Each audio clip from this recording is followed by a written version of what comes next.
Welcome, dear friends, to a gentle journey through the timeless lore of Thor, the mighty god of thunder. His name has echoed across centuries, woven into the very fabric of the skies, the storms, and the hearts of many who have found inspiration in his strength and courage. Tonight, we will trace the roots of his story through ancient sagas and whispered myths, exploring the legends of a god who wields the power of lightning and brings protection to the realms.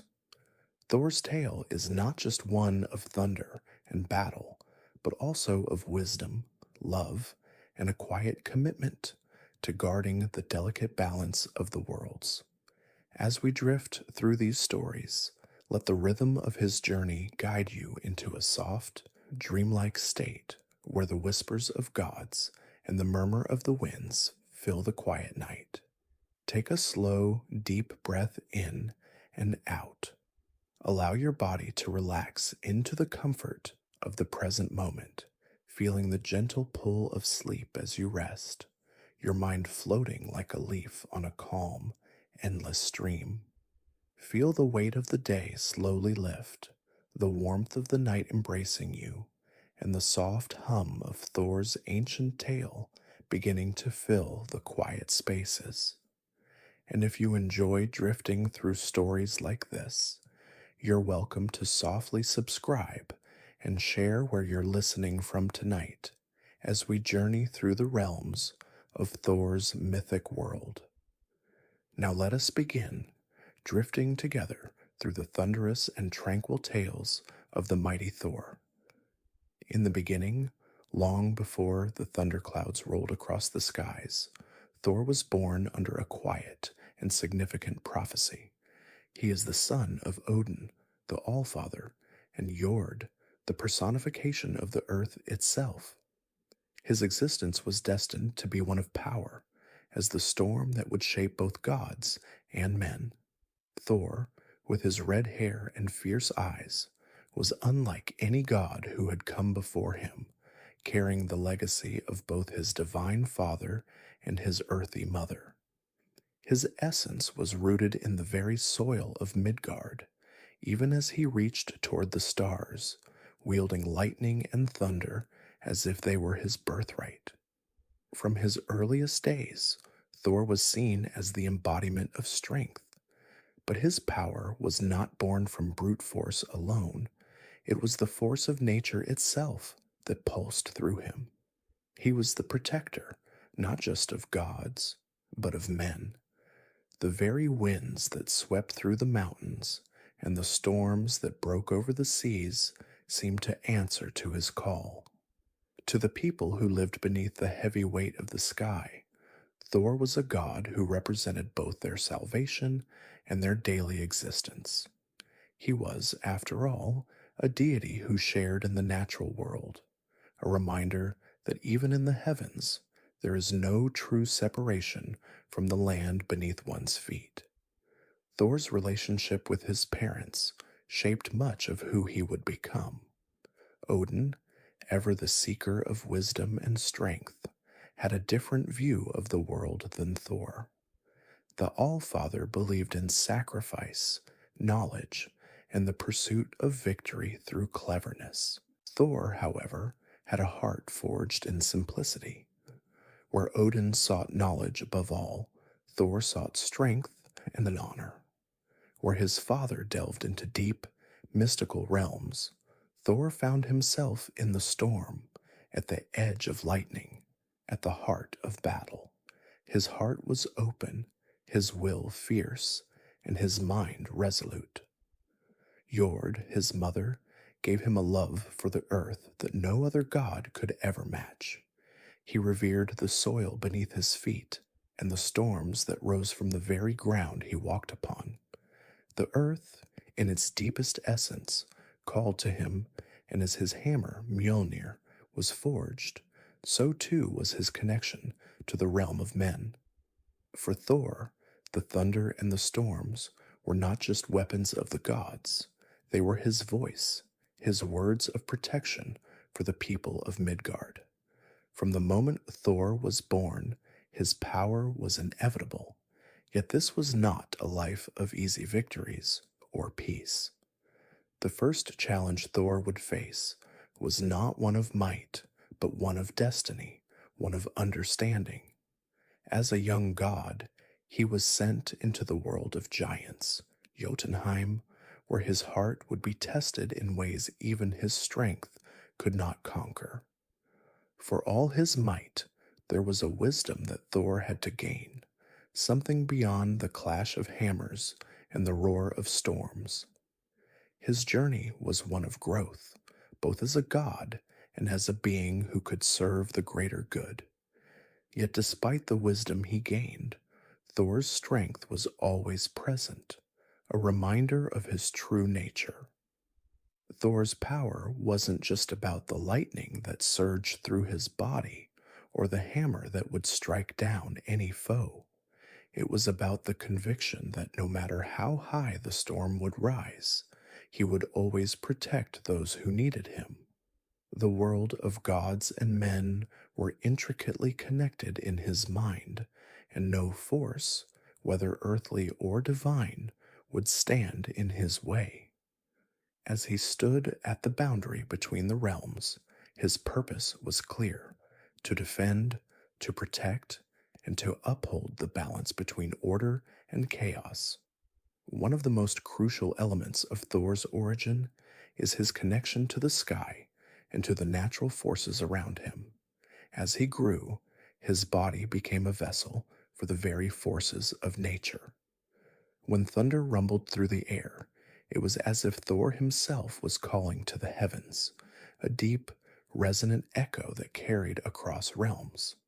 His voice was not that of a man, but of a force far older than any mortal could comprehend. When he raised his hammer, Mjolnir, the very clouds trembled. The significance of his hammer's creation cannot be overstated. Mjolnir was not simply a weapon, it was a symbol of Thor's ability to command the forces of nature. Forged by the dwarven brothers Sindri and Brokr, the hammer was imbued with ancient magic, an enchantment that would ensure no one could ever wield it but Thor. The hammer represented the raw force of nature, bound to a god whose heart was as wild and untamable as the very storms he commanded. The weapon was a perfect reflection of his power, strong, heavy, and unyielding, yet capable of great precision when needed. But Thor's journey was not solely shaped by the gifts he had inherited from his parents. It was the trials he faced in the world of giants, the friends he made and lost, and the countless battles he fought that defined him. His strength was tested again and again, and with each trial, his character grew more refined. His connection to the world of men deepened, and his understanding of the balance between the realms expanded. Yet it was not an easy path. Thor had to face giants who embodied chaos and destruction, and in every battle, he learned the cost of peace. His role was not only to fight, but to understand why he fought, to protect, to serve, and to ensure that the natural order remained intact. Thor was also a god of humility. Despite his immense strength, he never looked down upon those who relied on him. Whether he was standing beside the other gods or walking among mortals, he shared in their struggles. His love for the people of Midgard was one of his greatest strengths, and it became clear that he would never turn his back on them, no matter the cost. The thunder that echoed through the skies was not just a symbol of his wrath, but a signal that he would always be there, watching over them. Thor's role as protector and warrior came into full view as he became a central figure in Asgard. He was the god who stood guard at the gates, the one who would rise when the need arose. But what defined him was not just his fierce power, but the unshakable belief that his strength had a purpose, that it was not to be used in vain. Thor's origins were steeped in the idea that strength and wisdom must always go hand in hand, and as the years passed, he would face greater challenges, yet his connection to his origins, his family, his home, and his world would always keep him grounded. The hammer of Mjolnir is one of the most iconic weapons in all of myth, its story as timeless as the thunders it creates. Forged deep within the heart of a mountain, in the realm of the dwarfs, it was crafted by Sindri and Brokit, two master blacksmiths who possessed skills beyond the ordinary. The hammer was no mere tool of destruction. It was imbued with deep, ancient magic, a force that could only be wielded by Thor himself. Its purpose was to protect the realms, to maintain the balance between order and chaos. Mjolnir was a symbol, not just of Thor's power, but of his responsibility. The story of Mjolnir's creation is filled with the quiet tension of fate. When the hammer was first crafted, it was not perfect. The gods, in their eagerness, had made a wager with the trickster Loki, who had promised to deceive the dwarfs and ensure that they would fail in their task. However, Loki's mischief had a hand in shaping the hammer's destiny, for in the process of its creation, one of the hammer's features was altered. Its handle, intended to be long, was made shorter, making Mjolnir a weapon of immense power but limited reach. Yet despite this flaw, the hammer would prove to be far more powerful than anyone could have anticipated. Its shortness would become a blessing, making it easier for Thor to wield in close combat. In many ways, the hammer itself is a reflection of Thor's nature. It is unyielding, solid, and strong, yet it is also a tool of protection. Mjolnir, like Thor, is not a force that seeks destruction for the sake of destruction. Rather, it is a force that seeks to preserve life, to keep the balance between order and chaos. Thor's connection to Mjolnir is one of both love and necessity. It is through the hammer that he enacts his divine will, calling down the power of the storm with each swing, each thunderous blow. Thor's relationship with Mjolnir is also a deeply personal one. In many of the myths, the hammer is described not just as a weapon, but as a part of Thor himself. It is an extension of his will, and through it, he is able to manifest his might in the world. Mjolnir is not simply a weapon of war, it is a conduit of his power, a channel through which the god of thunder can exert his influence over the realms. Its weight, its thunder, and its connection to the storms reflect Thor's own essence, a being of immense power, bound to the natural forces that govern the world. The hammer's power extends far beyond the physical. It is said that Mjolnir can return to Thor's hand after being thrown, an enchantment that binds the weapon to him alone. This unbreakable bond between god and hammer is a reflection of the deep connection between Thor and the forces of nature. Just as Thor cannot escape his destiny as the god of thunder, Mjolnir cannot leave him. It is both a symbol of his power and a reminder of the responsibility that comes with it. In one of the most famous myths surrounding Mjolnir, Thor finds himself in a battle of wits and strength against the giants who seek to steal his hammer. In this tale, Thor is forced to disguise himself as the goddess Freya to trick the giants into returning the hammer. The myth is a playful reminder of Thor's strength and cleverness, but also of the unbreakable bond between Thor and his weapon. Even when disguised as a goddess, Thor's true power is undeniable. The hammer is never far from him, and in the end, it is his strength that prevails. This story is also a reflection of Thor's loyalty to Asgard and to the gods who rely on him to defend the realm. But Mjolnir is not just a weapon of defense, it is also a symbol of Thor's role as a protector of Midgard. When he is not fighting the giants or defending Asgard, Thor is often found walking among the people of Midgard, his hammer in hand. The people of Earth look to him for protection against the forces that threaten them, be they natural disasters, monsters, or evil forces. It is through Mjolnir that Thor enacts his duty as a guardian of the mortal realm.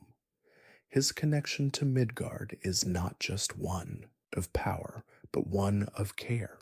Thor's hammer is not a tool for conquest, it is a tool for peace. As Thor's mythos evolved, so too did the role of Mjolnir. The hammer came to represent the ideals of the Norse people: strength, honor, and the defense of what is right.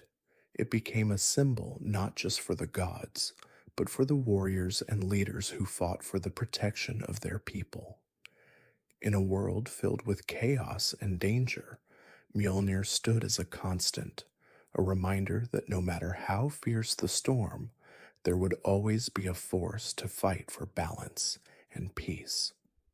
Thor's role as a protector of both the gods and humans becomes even clearer as we look at his many adventures with Mjolnir. In one tale, Thor must retrieve his hammer from the clutches of the giant Thrym, who has stolen it in a bid to marry Freya. Thor, disguised as the bride, travels to Jotunheim to confront Thrym and retrieve the stolen weapon. The story highlights not only the strength of Thor, but also his willingness to use cunning and deception to achieve his goals. Yet no matter how the situation unfolds, Mjolnir remains at the heart of Thor's power, a reminder of the immense responsibility he carries. In another myth, Thor's hammer is used to bless marriages, crops, and homes. As Thor swings Mjolnir over the heads of those in need of his protection, he is not just wielding a weapon, he is also ensuring that the balance of life and death, of light and dark, remains intact. The hammer becomes a tool, not only for defense, but for prosperity, an emblem of Thor's ability to nurture the world around him. It is a reminder that his role as protector is not just about destruction, but about creating and preserving life. In the end, Mjolnir is not merely a tool of war. It is a symbol of Thor's enduring connection to the natural world, to the people he protects, and to the divine forces that shape the cosmos. Through his hammer, Thor channels the power of the storm, of life and death, of creation and destruction. It is through Mjolnir that Thor's essence is made manifest in the world. And so, just as Thor is bound to his hammer, Mjolnir is bound to Thor, a pair inseparable, a bond forged in the very fires of creation. Thor's role as the protector of Asgard was one that stretched across countless lifetimes, a duty embedded in the very core of his being. As the god of thunder, his strength and power were needed in times of peril, in moments when the realms trembled under the weight of threats too great for the gods to face alone. The storms that Thor commanded were not merely for show, they were the manifestation of his divine duty to defend and preserve, to keep safe both gods and mortals from the forces that would seek to unravel the delicate balance of the 9 realms. In Asgard, Thor was both revered and respected, not only for his might, but for the unwavering resolve with which he stood guard against the forces of chaos. The gods, though powerful in their own right, understood the importance of Thor's presence. Without his watchful eye and his readiness to strike when necessary, Asgard would have fallen to the giants many times over. And yet, despite his role as a warrior, Thor was not only a god of war, he was, at his heart, a guardian, a protector, someone who understood the importance of the peace he fought to defend. Asgard, with its shining halls and lofty spires, was a realm of beauty and strength, but it was also a land constantly under threat. The giants, those ancient enemies of the gods, were always lurking in the shadows, ready to breach the walls of Asgard. Thor's duty was not just to fight the giants when they appeared, it was to anticipate their movements, to keep the gates of Asgard safe, and to ensure that the realm remained strong and unyielding in the face of external threats. The great walls of Asgard, built to withstand the mightiest blows, were no match for the giants who sought to destroy them. But with Thor standing at the gates, hammer in hand, the giants were held at bay. With each strike of Mjolnir, with each thunderclap that resonated across the skies, Thor reinforced the strength of Asgard, casting fear into the hearts of any who might consider attacking. His presence alone was enough to deter the fiercest of foes, a constant reminder that Asgard would never fall as long as Thor stood to protect it. But Thor's role as protector extended beyond the walls of Asgard. He was the bridge between the gods and the mortals of Midgard, a guardian of both realms. It was Thor who watched over the humans, protecting them from the giants and other dark forces that would seek to invade their world. He was a god who walked among them, not above them, always ready to defend those who could not defend themselves. His hammer, Mjolnir, was as much a symbol of protection as it was a tool of destruction. When Thor wielded his hammer, it was not just for battle, it was to ensure that the forces of chaos never gained a foothold in the lives of the people he loved. For Thor, being a protector meant understanding the delicate balance of the realms. It was not enough to simply fight off invaders. He had to ensure that peace could exist in a world constantly on the edge of war. He understood that strength alone would not keep the realm safe. Wisdom, too, was required. And so, Thor's journey was one of growth, one of learning to temper his mighty strength with wisdom and foresight.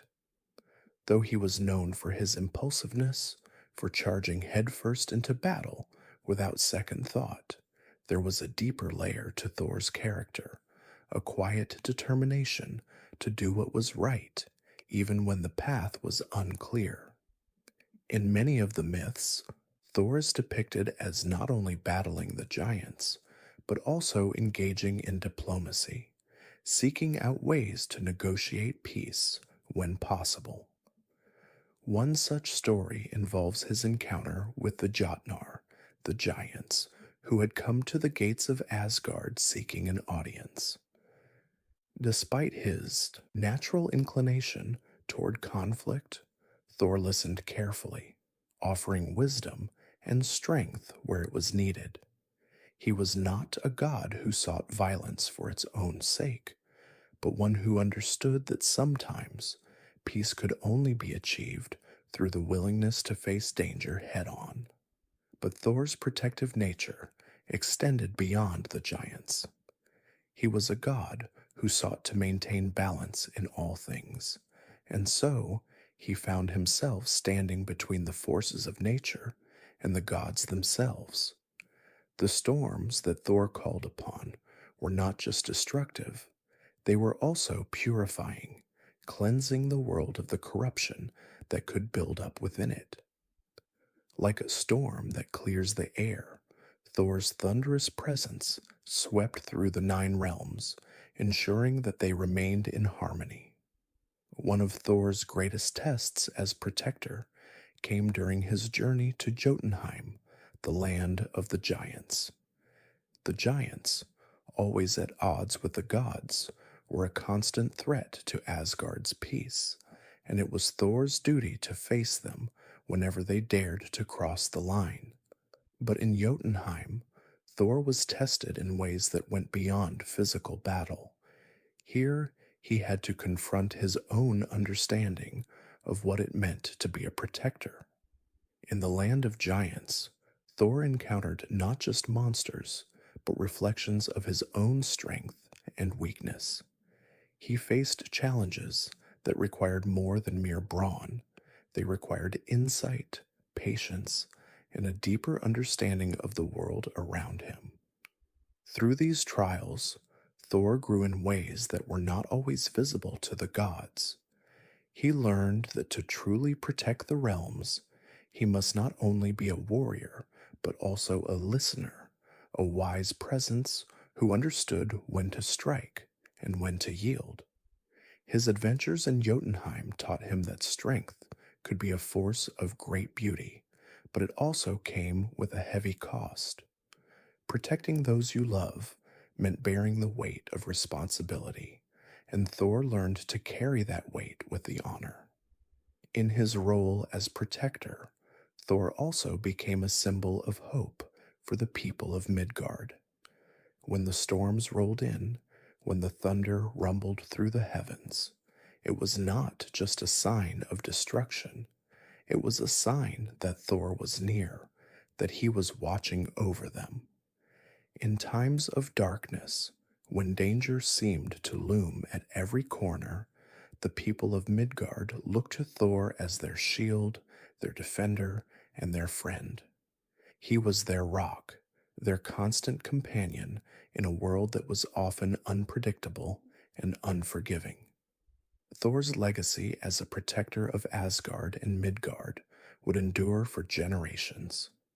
He was the steadfast god who stood between chaos and order, between life and death, between the mortal and the divine. His strength was not just physical, it was the strength of his will, the strength of his heart. And it was through this strength that he became not only the protector of the gods, but also the champion of all who called Midgard home. Thor's journey to Jotunheim, the land of the giants, is one of the most significant and formative tales in his lore. It was not merely a physical journey, it was an odyssey of growth, understanding, and self discovery. Jotunheim, with its vast, untamed landscapes, was a place of wild energy and chaos, a stark contrast to the order of Asgard. It was here that Thor would face not only the giants, but also his own inner struggles, his temper, his pride, and the deep connection he had with the forces of nature that he could never fully control. The journey to Jotunheim began under peculiar circumstances. Thor, with his customary impulsiveness, sought to prove his strength once more by confronting the giants directly. Accompanied by Loki, his ever complicated companion and the god of mischief, Thor set out for Jotunheim with the expectation of victory. What he did not foresee, however, was the vastness and complexity of the land of the giants. It was a realm where strength alone would not suffice. It was a place where intellect, humility, and patience were equally necessary.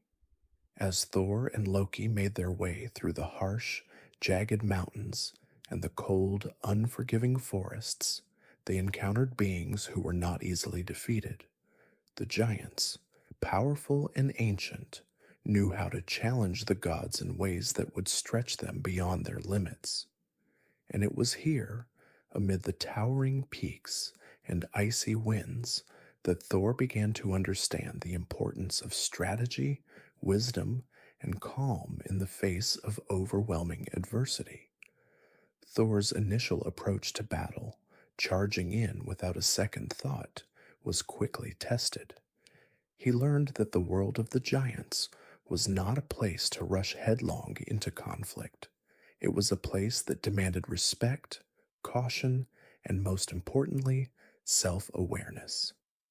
In one of the most famous episodes of his journey, Thor encounters a giant who offers him a series of seemingly impossible challenges.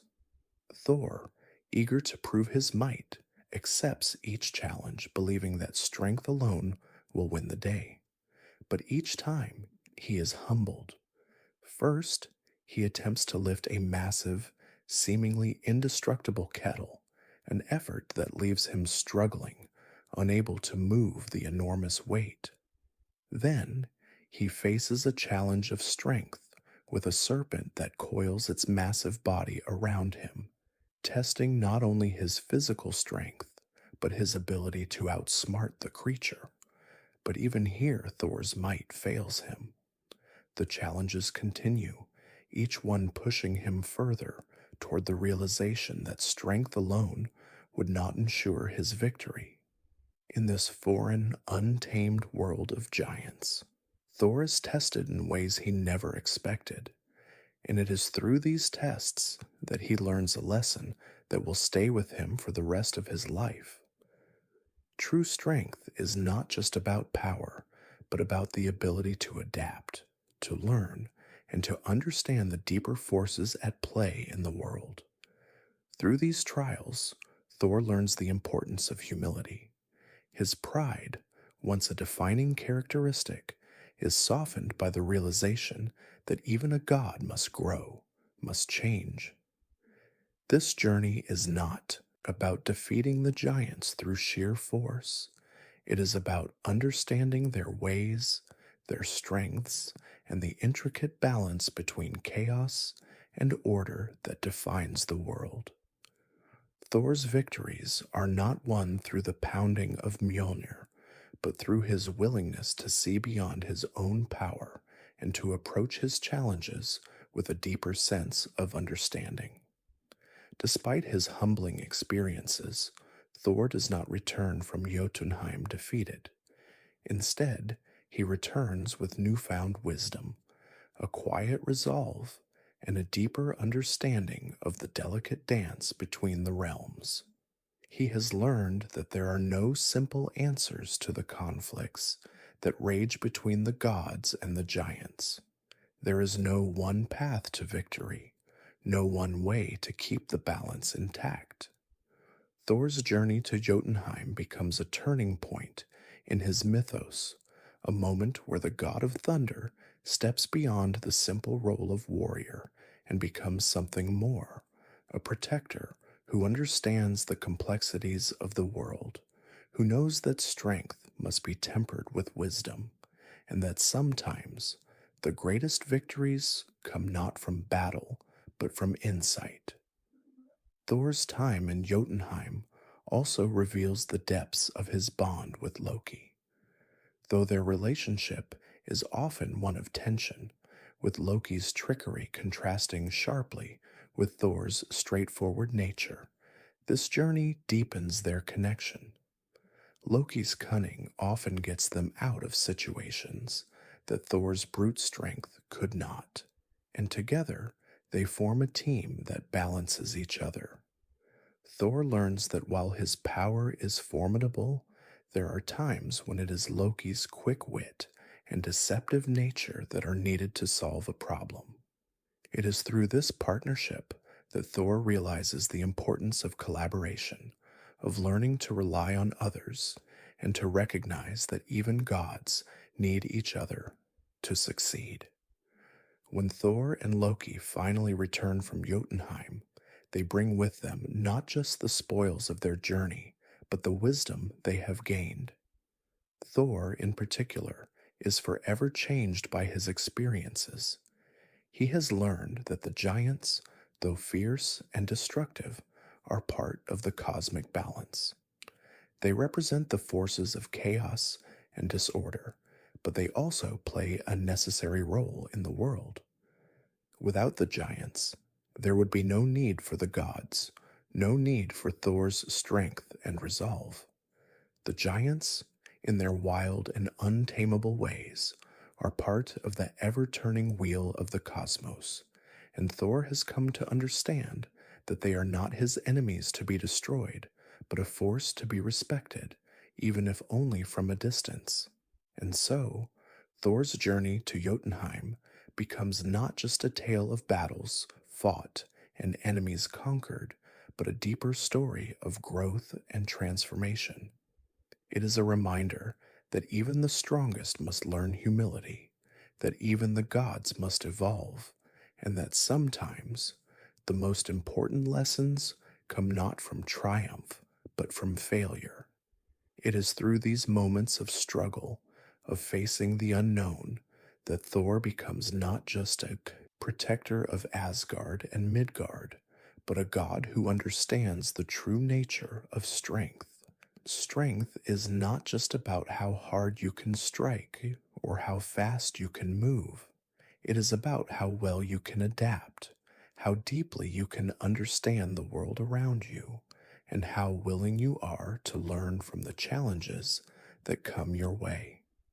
Among the many legends that have been woven into the fabric of Thor's story, none is perhaps more iconic and yet more foreboding than his ongoing battle with Jormungandr, the Midgard serpent.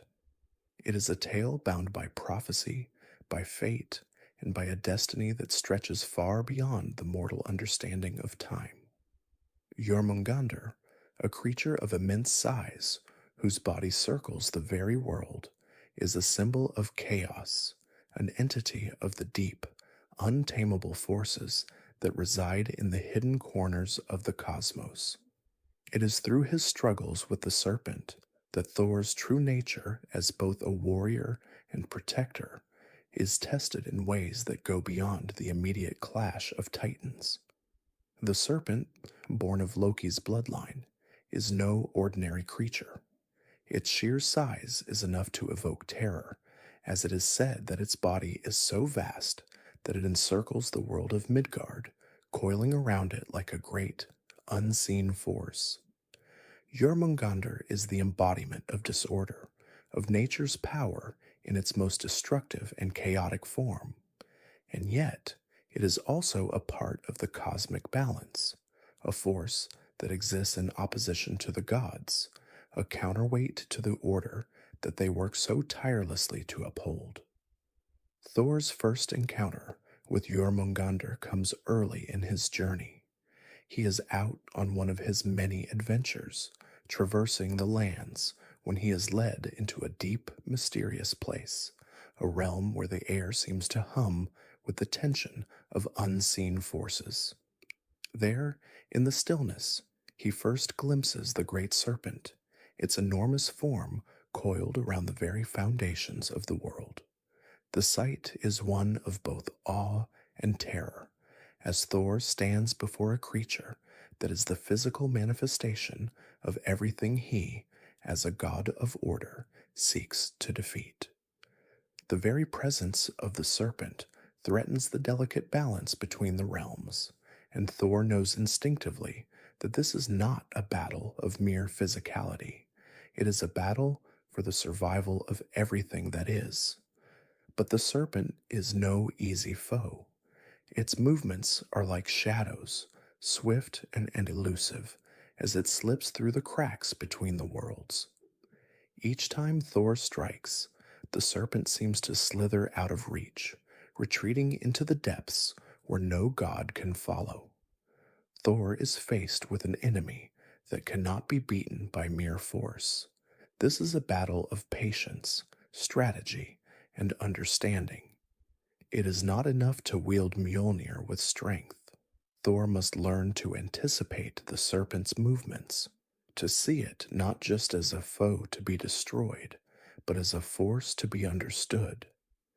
The battle with Jormungandr represents one of Thor's greatest challenges, not because of the physical strength required to defeat the serpent, but because it forces him to face the forces of chaos head on. The serpent's very existence stands as a reminder to Thor that not all things in the world can be controlled, that some forces must be allowed to flow, even if they appear dangerous or destructive. This realization shakes Thor to his core as he is confronted with the idea that his constant struggle to maintain order may not always be the solution. Sometimes, the very forces he seeks to suppress must be embraced, understood, and in some ways accepted. Thor's struggle with Jormungandr is also a deeply personal one. The serpent, as the child of Loki, is entwined in the god's own fate.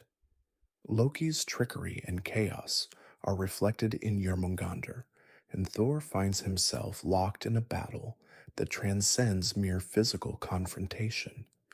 It is a struggle with the forces of his own family, his own bloodline. To defeat the serpent is to confront not only the chaos of the world, but the chaos that resides in his own lineage, a reminder of the dark complexities that exist even among the gods.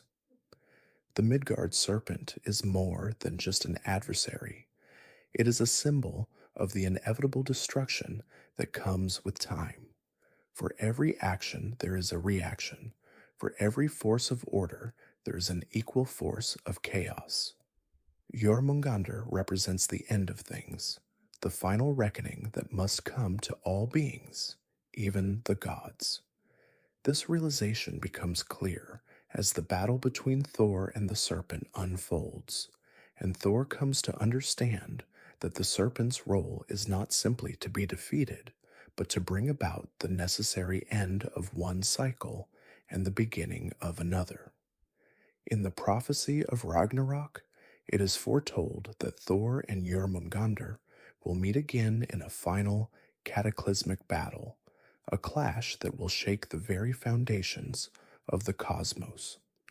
The two will face one another on the fields of Vigrid, the battlefield of the end times, where the gods and the giants will wage their final war. It is in this battle that Thor will face his greatest test, for he will strike a blow against the serpent, but in the process, he will be poisoned by its venom, and he will die. The serpent's death will signal the beginning of the end, the unraveling of the world, and the birth of a new era. Thor's eventual demise at the hands of Jormungandr is not an act of failure. It is an integral part of the cycle of life and death, of destruction and rebirth. The end of one thing leads to the beginning of something else, and even in the face of his own death, Thor will have fulfilled his purpose. His final act, the final strike against the serpent, will be a triumph, not a victory in the traditional sense, but of the knowledge that he has fought to preserve the balance of the world until the very end. The battle with the serpent, therefore, becomes not just a fight against a monstrous creature, but a fight against the inevitable forces of fate and destiny itself. As Thor stands over the lifeless form of Jormungandr, having dealt the final blow, he is not only victorious in battle, but at peace with the knowledge that the cycle is complete. The serpent has fulfilled its purpose, and Thor's own journey is nearing its end. But this is not a tragic end. It is a peaceful one, for Thor has fought to preserve the world, to defend the realms, and to uphold the cosmic order. In his final moments, he will know that his legacy will live on, carried in the stories of those who remember him, in the thunder that still rumbles across the skies, and in the hearts of all who honor the gods and the forces that shape the world. Thor's life was shaped not only by his incredible strength and his many battles, but also by the deep and enduring relationships he formed with his family. Central to his story is his wife, Sif, and their children, who embody both the power and the warmth that defined Thor's nature.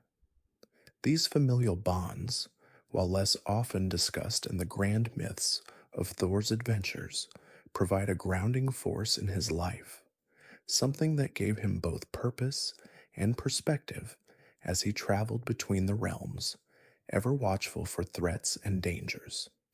Sif, Thor's beloved wife, was a goddess whose beauty was as renowned as her grace.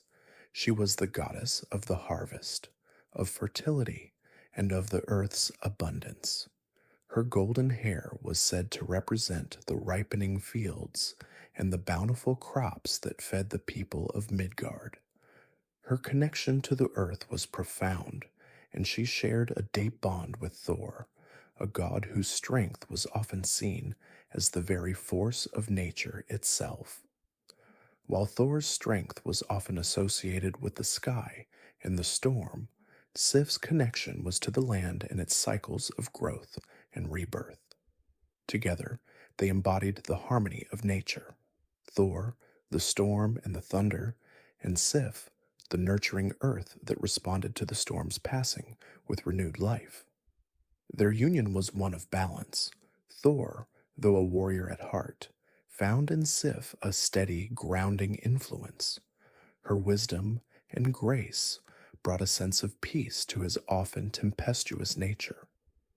Where Thor would charge headlong into battle, driven by the storm within him, Sif would calm his spirit, reminding him of the importance of patience and reflection. It was her golden hair that would often remind him of the harvest's promise, the quiet rewards that followed the storms, and the quiet life that could be found after a battle had been fought and won. In one of the more well-known myths surrounding Thor and Sif, Loki, ever the trickster, plays a cruel joke on the goddess. One night, while Sif sleeps, Loki cuts off her long golden hair, leaving her in despair. In her grief, Sif turns to Thor, who vows vengeance on Loki for his misdeed. In a dramatic moment, Thor confronts Loki, threatening to crush him unless Loki provides Sif with hair that is even more beautiful than before. Loki, ever resourceful, agrees and calls upon the dwarfs to craft hair of gold for Sif, hair that would grow as naturally as her own. This act, though driven by Loki's mischievous nature, symbolizes the deep love and loyalty Thor has for his wife. He would not stand by when someone, even Loki, harmed her. The bond between Thor and Sif was one of both strength and tenderness, one that kept Thor grounded, even as he soared through the skies with his mighty hammer in hand. Together, Thor and Sif had children who would carry their legacy into future generations. Their children, though not as widely celebrated as their parents, were no less important in the tapestry of Thor's life. Among them was Magni, Thor's son, who was destined to inherit his father's immense strength. Magni, like his father, was born with the ability to wield great power, but unlike Thor, he possessed a calm and patient nature that was a reflection of his mother's influence. While Thor's strength was raw and immediate, Magni's was controlled and measured, a reminder that even the greatest power must be wielded with wisdom.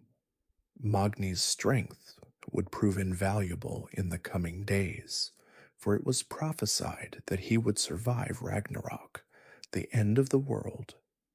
It was said that after the final battle, when the gods fell, Magni would be the one to lift Mjolnir from the rubble and continue the legacy of his father, restoring the world to a new dawn.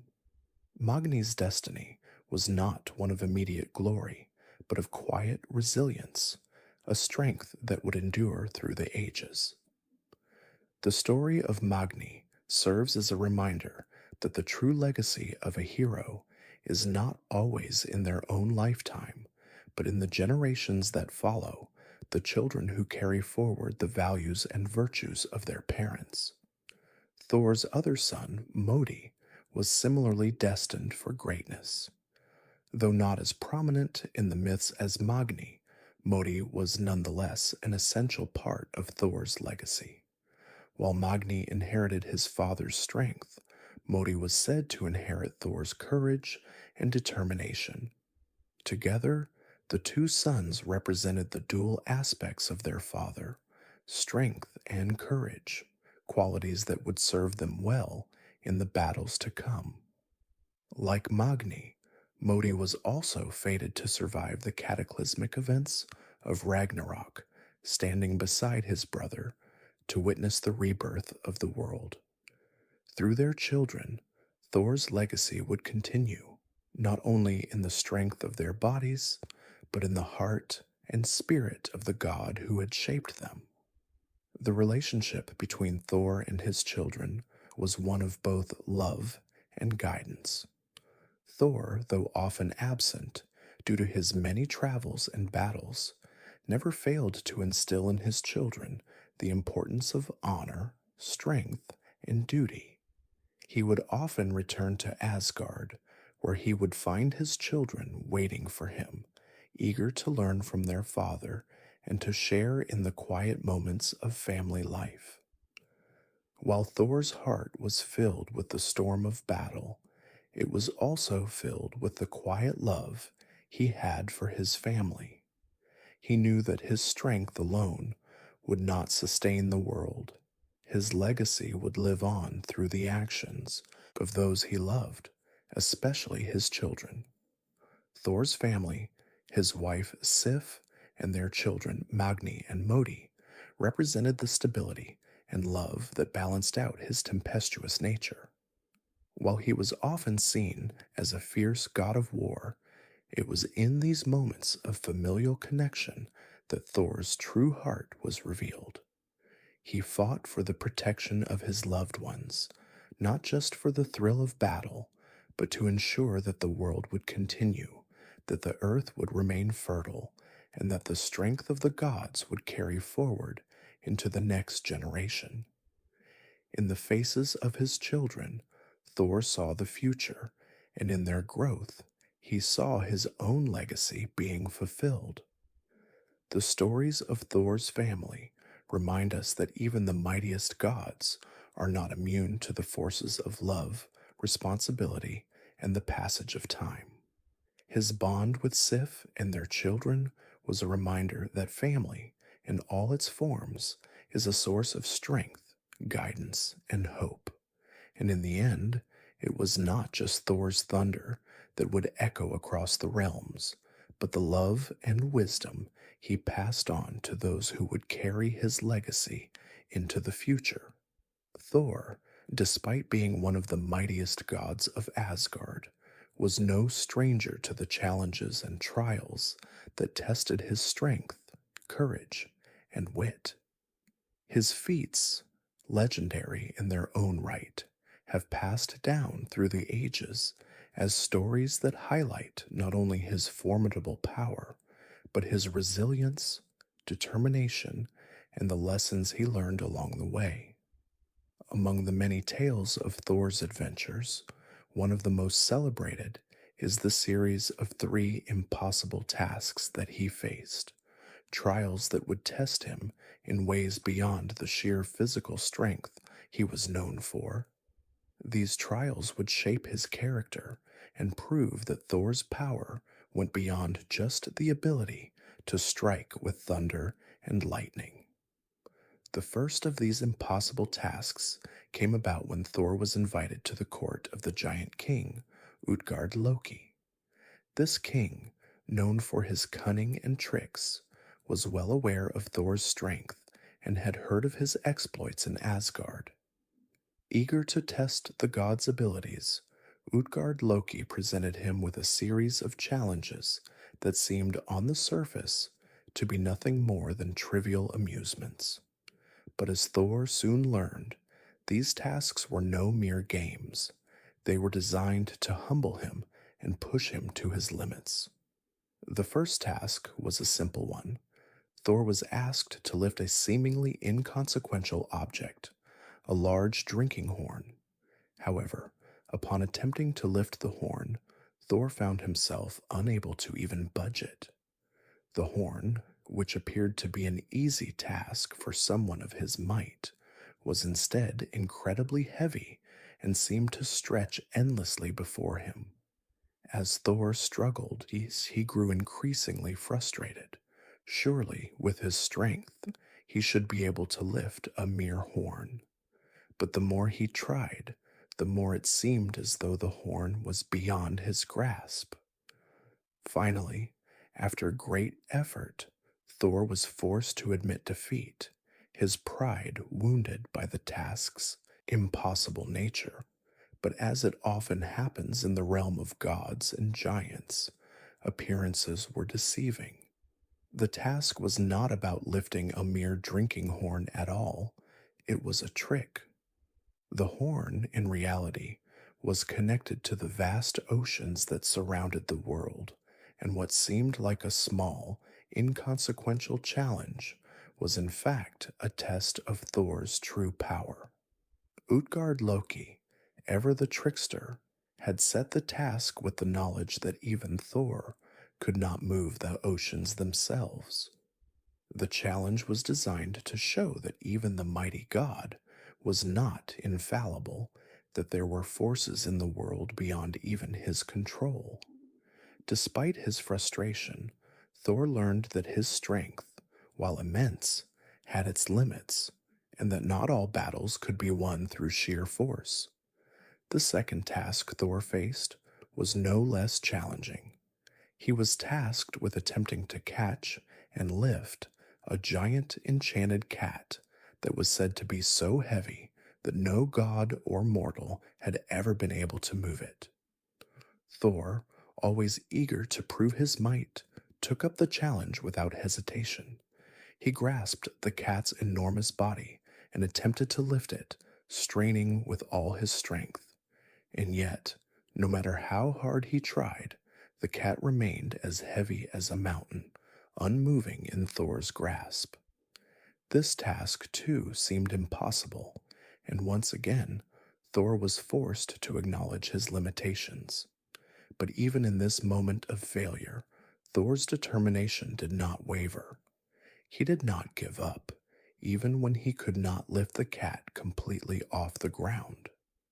The lesson he learned here was one of persistence, that sometimes the journey is as important as the outcome. But as with the horn, the task with the cat was a trick.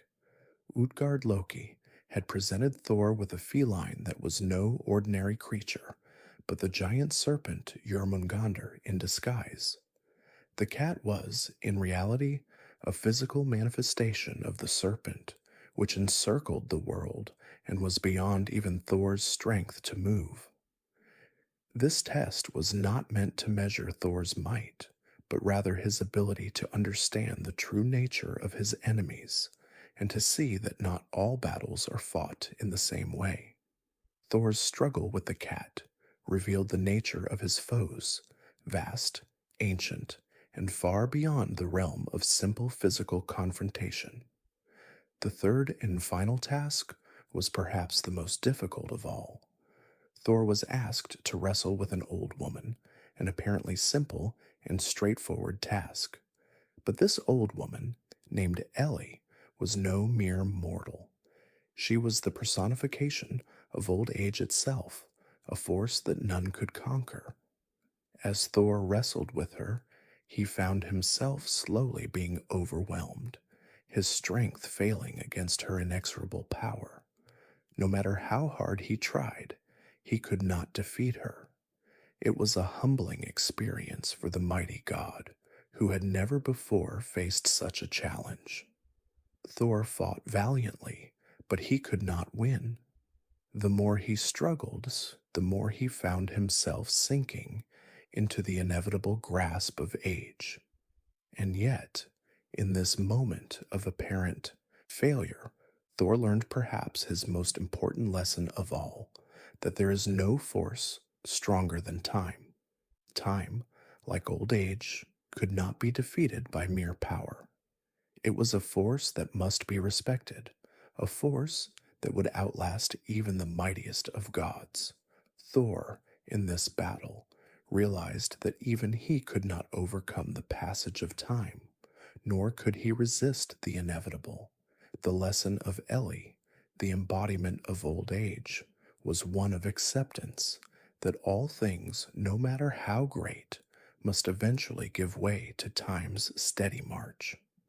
When these three tasks were finally revealed to Thor to have been illusions, tricks designed to test his true strength in ways he could not have anticipated, he was forced to confront his own pride.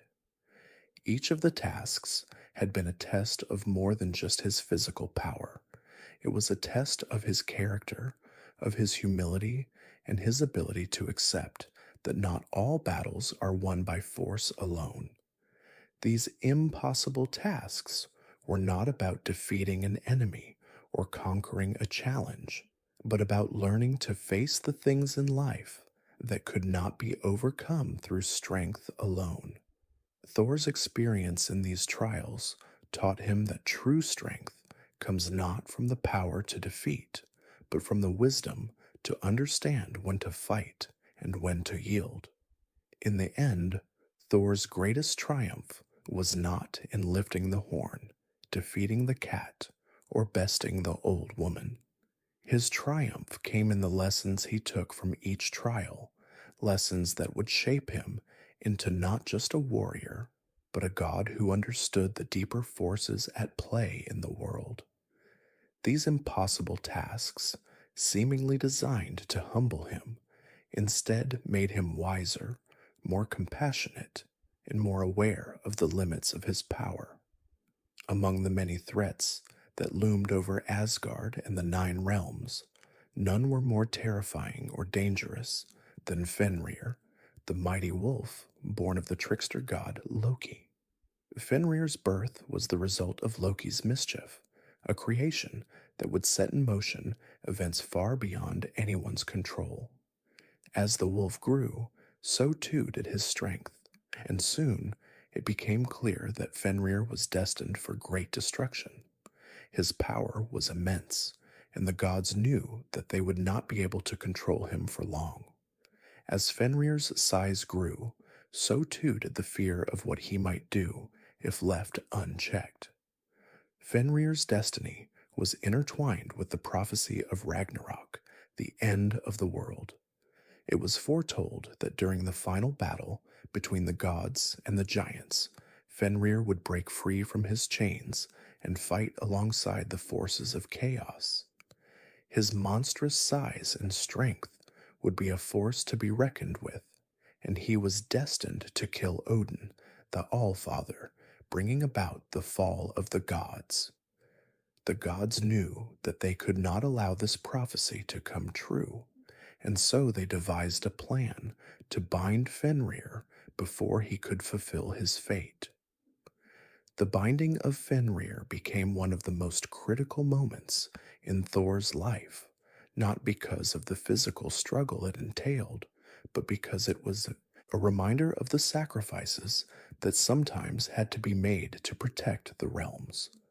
Fenrir, for all his fearsome power, was not inherently evil.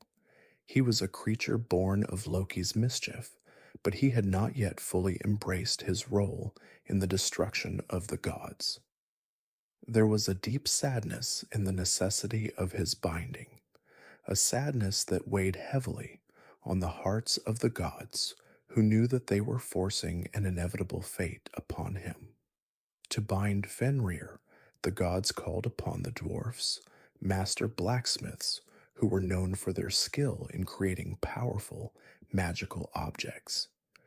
The dwarfs crafted a chain called Gleipnir, a magical fetter made from impossible materials. The roots of a mountain, the sound of a cat's footfall, the beard of a woman, and the breath of a fish. These elements, so delicate and strange, were woven together to form a chain that was strong enough to bind even the mightiest of creatures. Despite its apparent fragility, Gleipnir was unbreakable, a tool designed to hold the great wolf in place. Thor, though not directly involved in the creation of Gleipnir, was nonetheless a key figure in the binding of Fenrir. The gods, knowing that Fenrir would resist any attempt to be bound, decided to approach him with a test. They challenged Fenrir to try and break free from the chains they had crafted, promising him that if he succeeded, he would be free to do as he pleased. But Fenrir, wise and cunning as he was, suspected that something was amiss. He could sense the power of Gleipnir, and so he refused to allow himself to be bound unless one of the gods would place their hand in his mouth as a token of trust. It was Thor's brother, Tyr, the god of war, who stepped forward to fulfill this dangerous request. Knowing that the wolf's power was immense, and that by placing his hand in Fenrir's mouth, he risked losing it forever, Tyr did so without hesitation. This act of bravery, of selflessness, became a symbol of the sacrifices the gods were willing to make to protect the realms.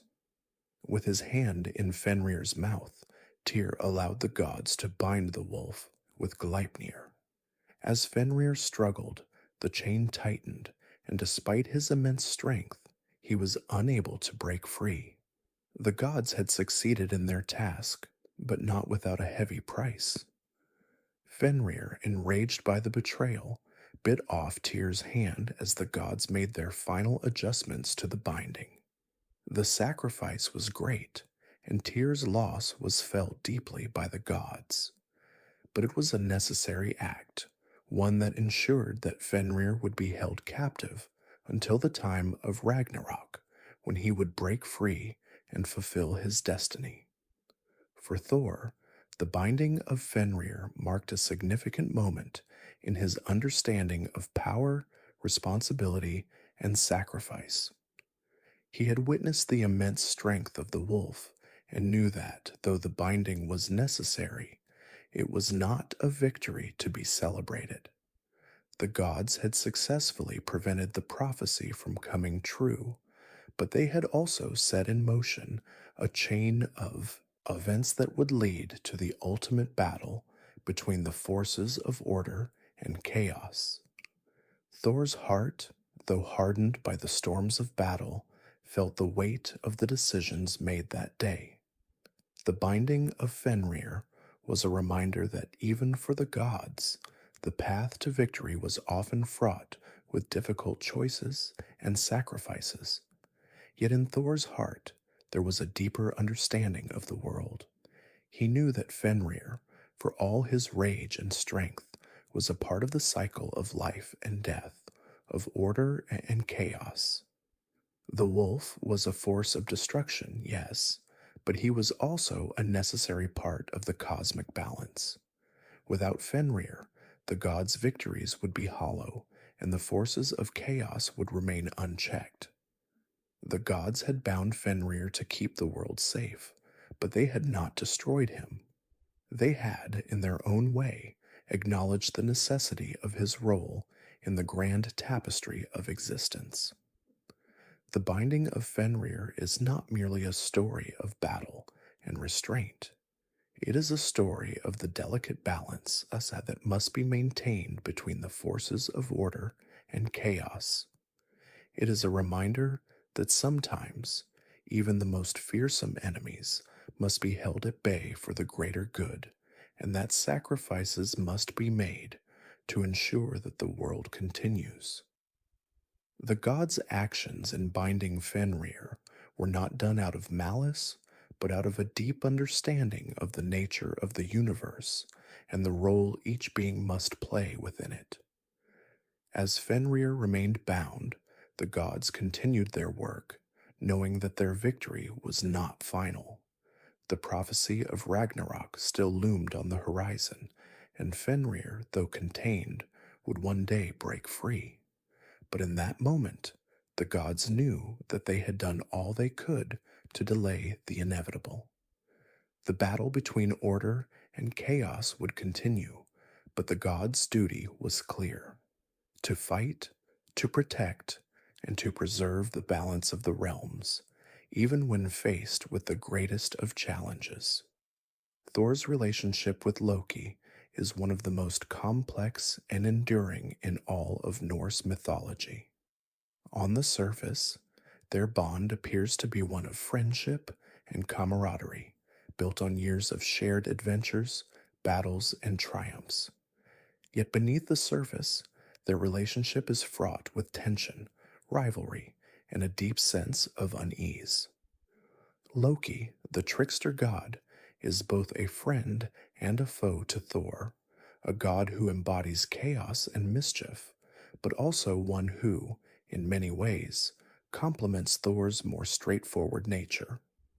Together, they form an unlikely pairing, two gods from different worlds, bound by a shared sense of adventure, yet constantly at odds with one another. Their friendship began in the early days, when Loki was accepted into the halls of Asgard. Unlike many of the other gods, who were initially wary of Loki's unpredictable nature, Thor was drawn to him, intrigued by his wit, charm, and ability to solve problems with cleverness rather than brute strength.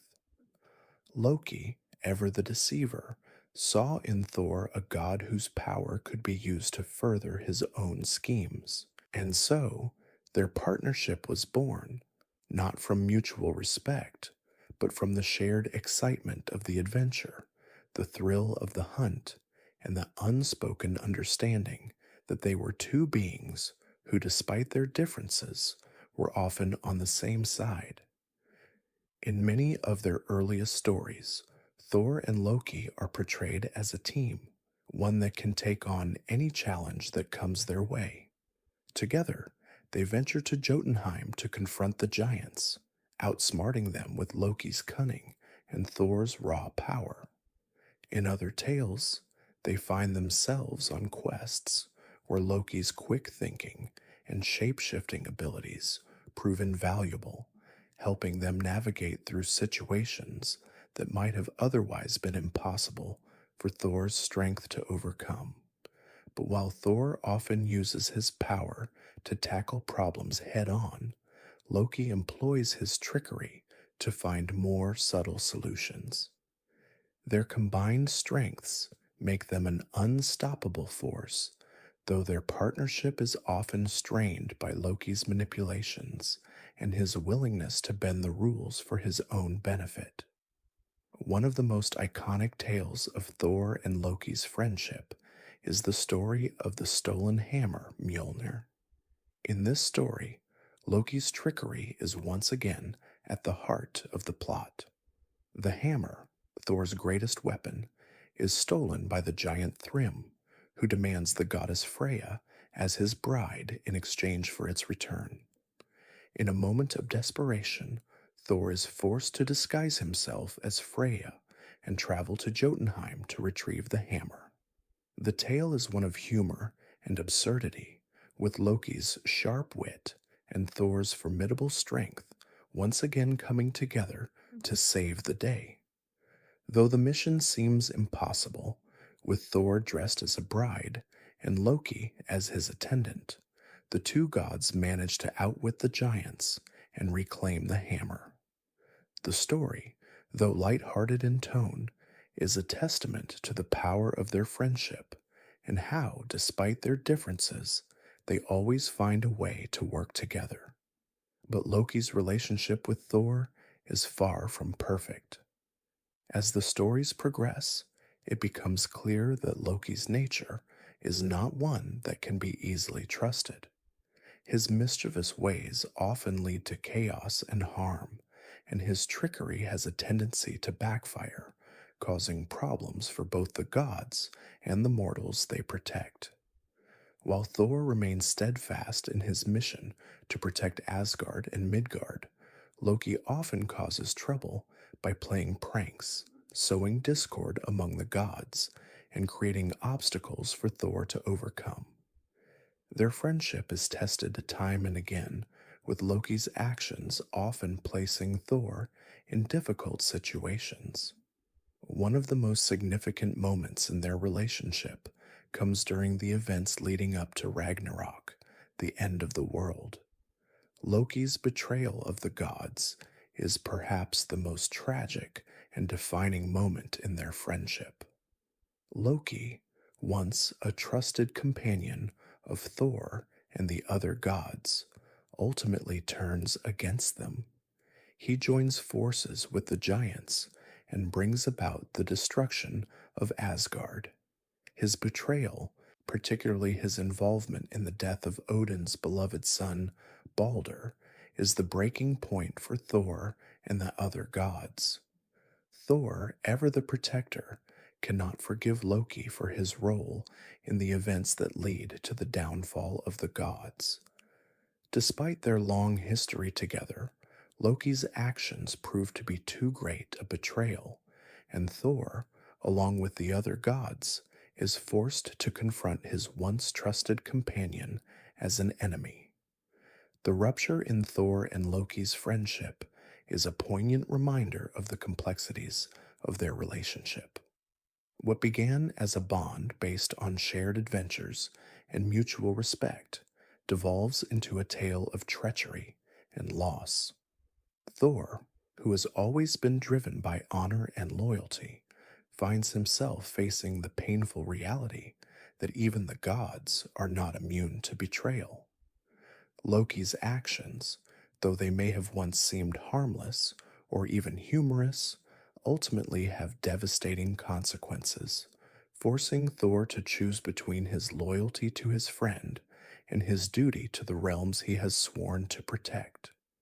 In the end, Thor's relationship with Loki is one of contradictions. He is drawn to the trickster god's intelligence and cunning, but he is also wary of the chaos that Loki brings into his life. Their friendship is built on a fragile foundation, one that is often tested by Loki's unpredictable nature and his constant need to stir trouble. And yet, despite the pain and betrayal that comes with their fractured relationship, Thor never fully abandons Loki. Even as the god of mischief brings about the downfall of Asgard, there remains a part of Thor that holds on to the memories of their earlier adventures, the bond they once shared, and the hope that perhaps there could have been a different outcome for their friendship. The story of Thor and Loki is one that speaks to the complexities of relationships, loyalty, and betrayal. It is a reminder that even in the realm of gods, friendships can be tested by the forces of ambition, mischief, and fate. Thor's devotion to his family and the realms he protects is unwavering, but the loss of Loki as a friend marks a turning point in his journey. The trickster god, once his closest ally, becomes a symbol of the unpredictable forces that even Thor, for all his strength, cannot control. In the end, their friendship is a tragic tale, one of shared victories and bitter betrayals, a reminder that even the most powerful of bonds can be broken by the actions of one who has turned away from the path of honor. Among the many lesser known aspects of Thor's life lies a truly endearing element: his connection to his two magical goats, Tangrisnir and Tangenjoster. These two creatures, which pull Thor's chariot across the skies, play a surprising but essential role in the mythology of the god of thunder. While Mjolnir, his hammer, often takes center stage in the tales of his feats, these humble goats are a symbol of the connection between gods and nature, between strength and simplicity. Thor's goats are as mighty as they are faithful. They are not merely ordinary animals, they are magical beings, each capable of immense feats.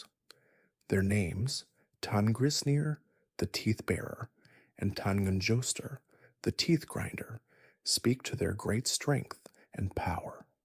As Thor travels through the realms, they carry him through the heavens, the earth, and even across oceans. They are as much a part of his divine essence as Mjolnir itself, each gallop a reminder of Thor's deep bond with the natural world. The goats are more than just companions in Thor's travels. They serve as a reflection of the god's dual nature. Thor, though often seen as a warrior, is intrinsically linked to the cycles of nature, to the earth's harvests, to the rhythm of the seasons. In many ways, his connection to his goats reflects the very heart of his power, the ability to harness the forces of nature, to channel them into action while remaining grounded in the simple, unshakable truths of the world around him.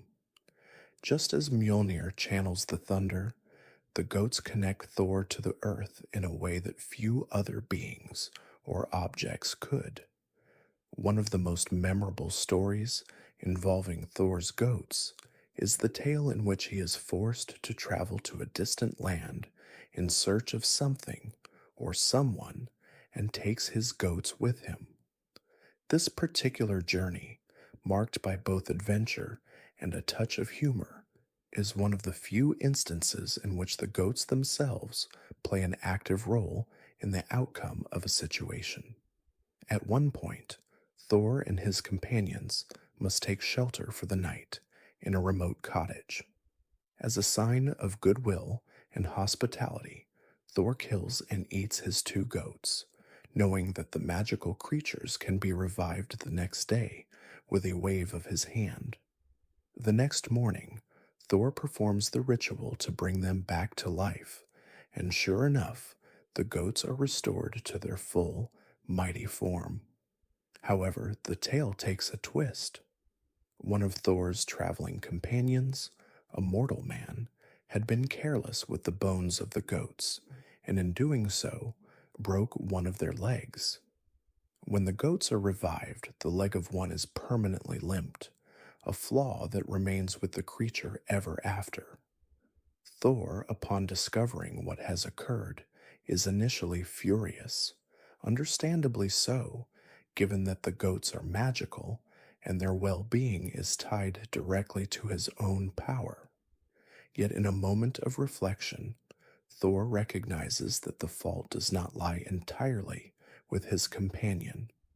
The nature of his goats is still one of immense strength, and while they may no longer be perfect, they continue to serve their purpose.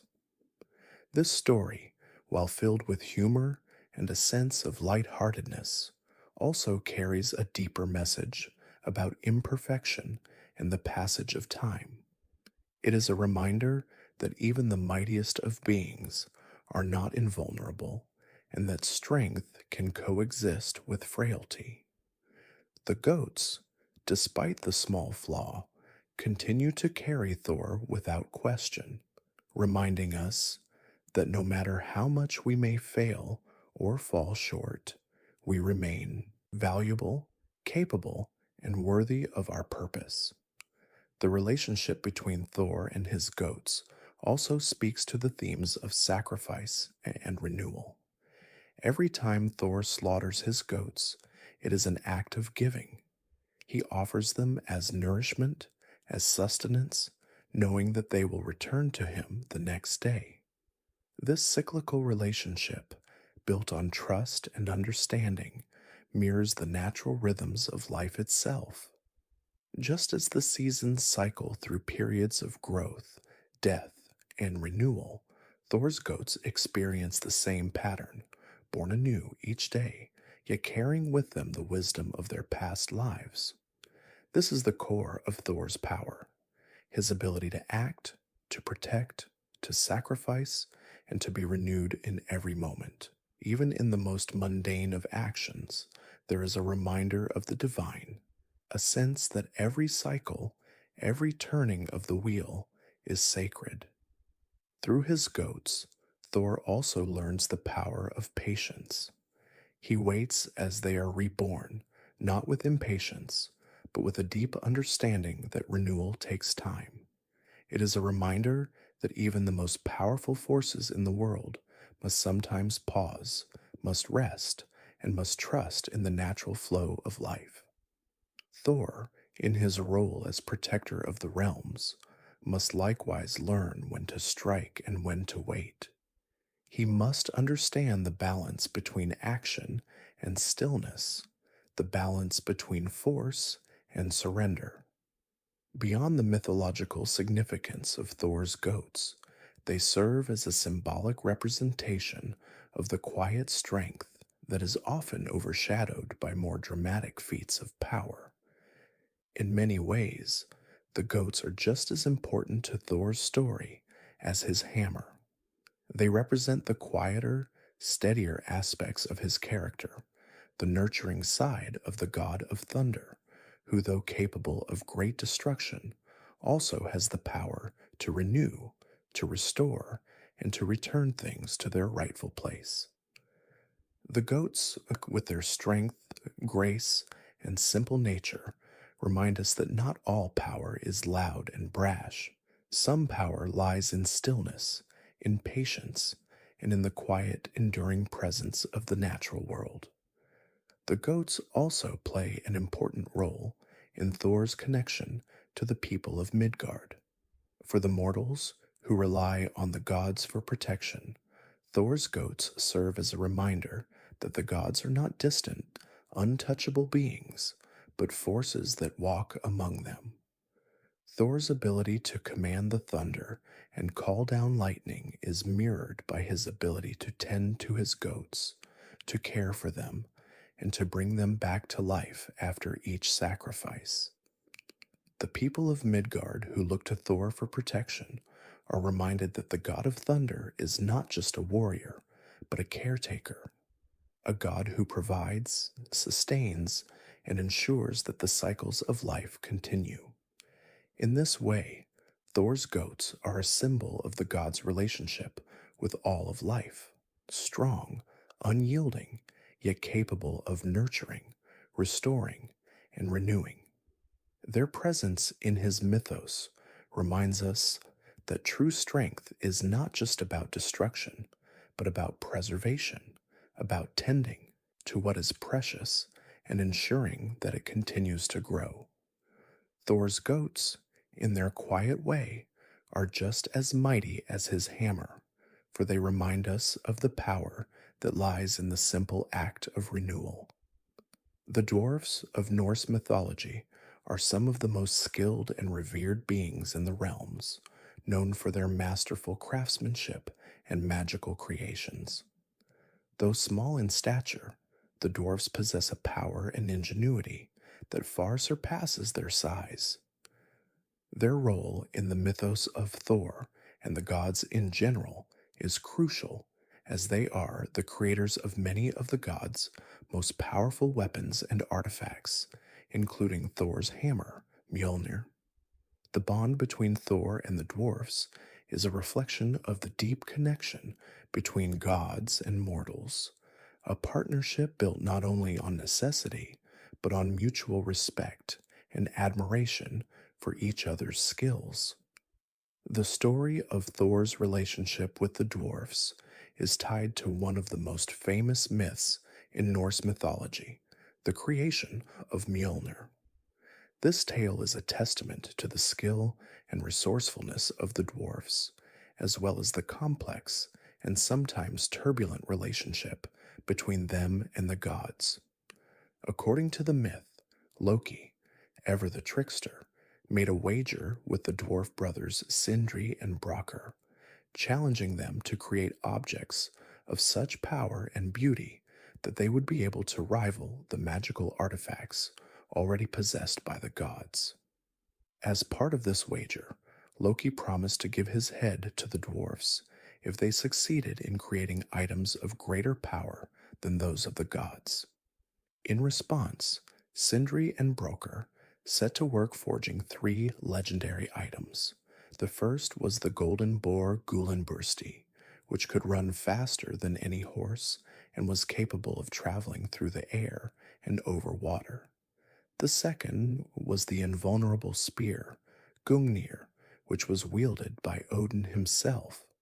But it was the third creation, Mjolnir, Thor's mighty hammer, that would prove to be the most significant and the most powerful. Mjolnir was forged in the depths of the earth, in the heart of a great fire, where Sindri and Brokkr worked tirelessly to craft the hammer with the utmost precision. The hammer was designed to be an unbreakable weapon, capable of channeling the power of lightning and thunder. However, as the hammer was being forged, Loki, ever the trickster, caused mischief in the forge. He interfered with the dwarf's work, causing the hammer's handle to be shorter than originally planned. While this may have seemed like a flaw at first, it would later prove to be an advantage, making Mjolnir more compact and easier for Thor to wield in battle. When the hammer was completed, it was presented to Thor, who immediately recognized the immense power that it contained. Thor, in his gratitude, accepted the weapon and pledged to defend Asgard and the Nine Realms with it. The hammer, though smaller than originally intended, became Thor's most treasured possession, a symbol of his strength and his role as protector of the gods and mortals alike. However, the creation of Mjolnir also marked the beginning of a complicated and sometimes strained relationship between Thor and the dwarfs. Though the dwarfs had created the hammer as a gift for Thor, the transaction was not without its complications. Loki, having lost the wager, was unable to fulfill his promise to give his head to the dwarfs. In an effort to avoid the debt, Loki used his trickery to try and escape his fate, but the dwarfs were not so easily fooled. In a moment of sharp wit, they managed to capture Loki and demand that he fulfill his promise, leading to a tense and dramatic exchange. Despite the tension, the dwarfs' creations, including Mjolnir, were revered by the gods, and Thor's connection to them was cemented by the power of the hammer. The dwarfs' role in Thor's life extends beyond the creation of Mjolnir, however. Their craftsmanship is woven into many other elements of Thor's story, with the dwarfs often providing the gods with magical tools and weapons that enable them to fulfill their duties. For example, when Thor travels to Jotunheim, the land of the giants, he is often accompanied by the dwarfs, who help him navigate through dangerous terrain and provide him with the tools needed to overcome the challenges he faces. In one particularly memorable adventure, Thor, accompanied by Loki and the dwarfs, embarks on a journey to retrieve a precious artifact from the giants, relying on the dwarfs' skill and ingenuity to succeed. In addition to their magical creations, the dwarfs are also known for their wisdom and knowledge of the world. They are skilled in the arts of magic, craftsmanship, and rune crafting, and their understanding of the realms is vast. Thor, though often seen as a brute force of nature, recognizes the importance of the dwarf's wisdom and skill. His relationship with them is not merely one of receiving gifts and tools. It is a partnership built on respect for their craft and understanding of the deep magic that runs through the earth. The dwarfs, in turn, recognize Thor's power and the role he plays in maintaining the balance of the realms. Despite their small size, they see in him a god of great importance, one who wields the thunder and protects the worlds they all inhabit. Thor's interactions with the dwarfs also serve as a reminder of the interconnectedness of all beings in the Nine Realms. The gods, the giants, the dwarfs, and even the mortals are all part of a delicate balance, each playing a role in the greater tapestry of existence. Thor's relationship with the dwarfs is symbolic of this interconnectedness. Though they are different in nature, they rely on each other for strength and survival. The creation of Mjolnir, as well as the many other tools and artifacts crafted by the dwarfs, represents the unity of the realms and the understanding that each being has something to contribute to the whole. In this way, Thor's connection to the dwarfs is not just one of friendship and mutual respect. It is a reflection of the broader theme of cooperation that runs throughout Norse mythology. Thor, though often seen as a solitary warrior, is part of a larger network of beings, gods, mortals, and creatures that work together to ensure the continued balance of the world. The dwarfs, in their skill and craft, are integral to this balance, and Thor's relationship with them highlights the importance of recognizing the value in all beings, regardless of their size, strength, or role in the world. Thor's bond with the dwarfs is one of mutual admiration and respect, built on a shared understanding of the forces of nature and the power that flows through the earth. Though the relationship may be complicated at times, it serves as a reminder that even the mightiest of gods need the wisdom and strength of others to succeed in their endeavors. The dwarfs, in their humble yet powerful way, continue to shape Thor's journey, and through their creations, they leave a lasting mark on the nine realms.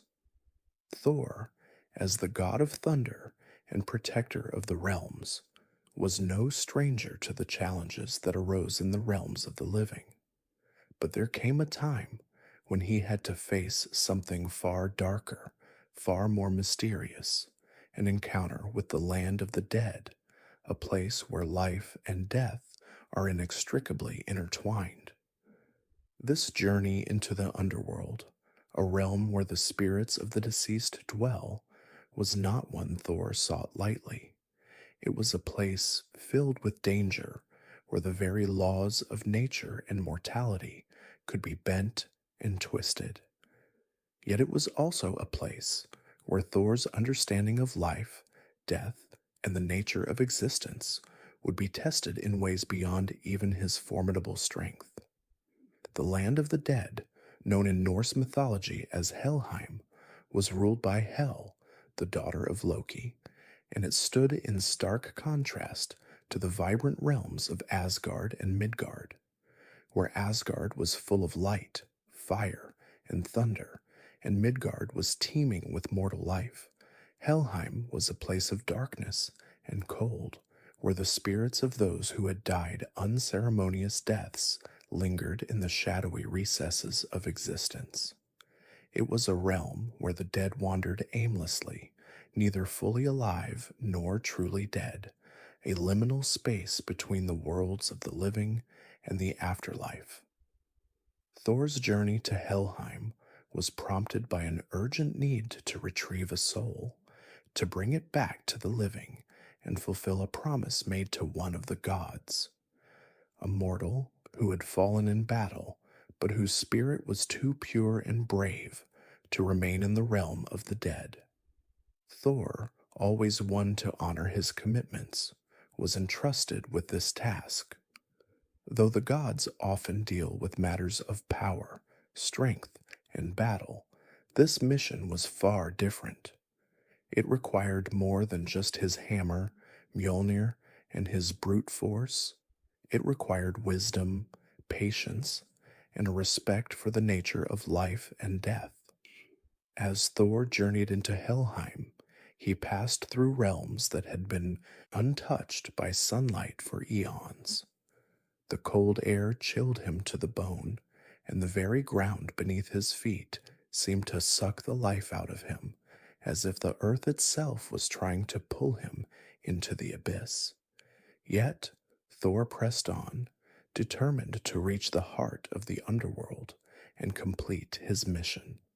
His path was fraught with dangers, as Helheim was home to many beings who had been twisted by death and time.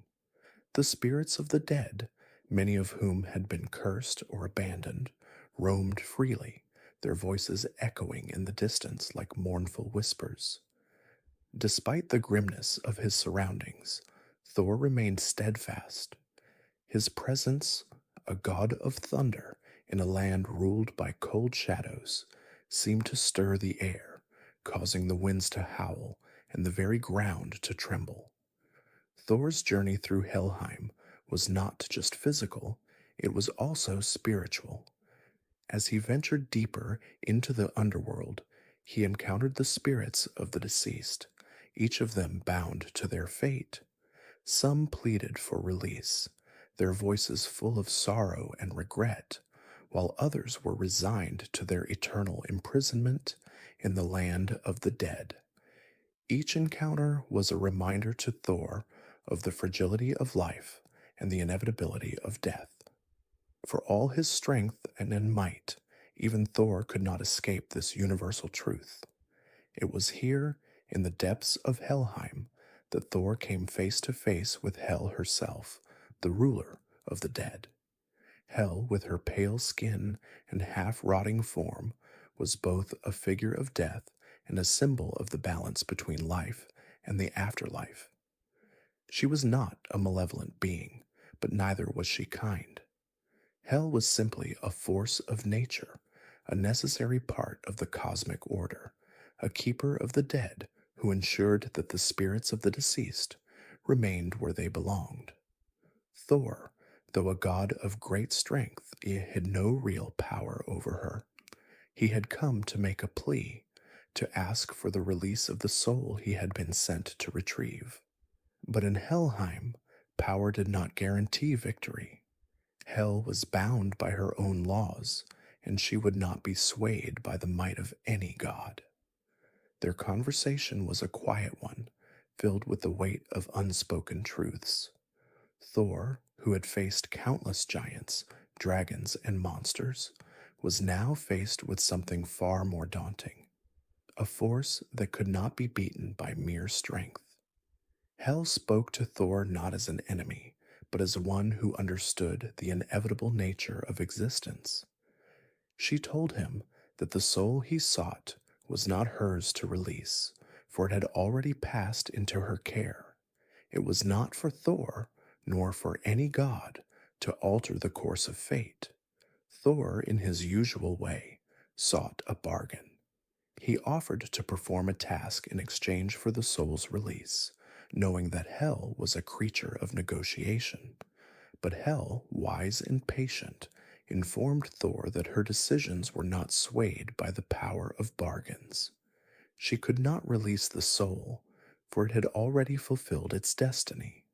The soul was not one to be brought back, and Thor's quest to undo death was a futile one. This realization, this acceptance of the limits of his power, was perhaps one of Thor's greatest moments of growth.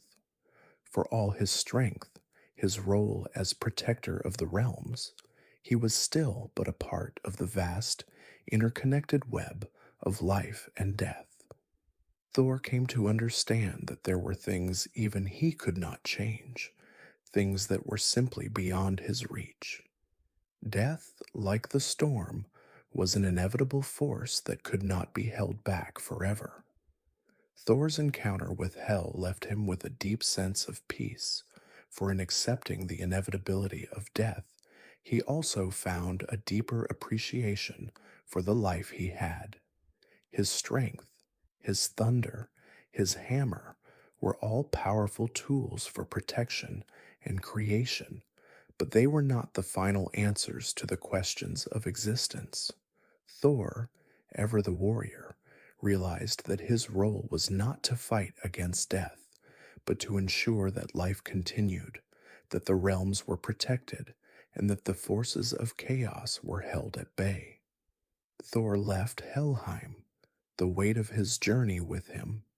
He had failed in his mission, but in doing so, he had gained something far more valuable, an understanding of the fragility of life and the peace that comes from accepting what cannot be changed.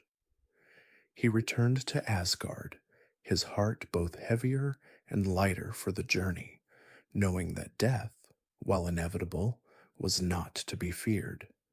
It was simply a part of the natural order, a force that must be respected, even by the gods.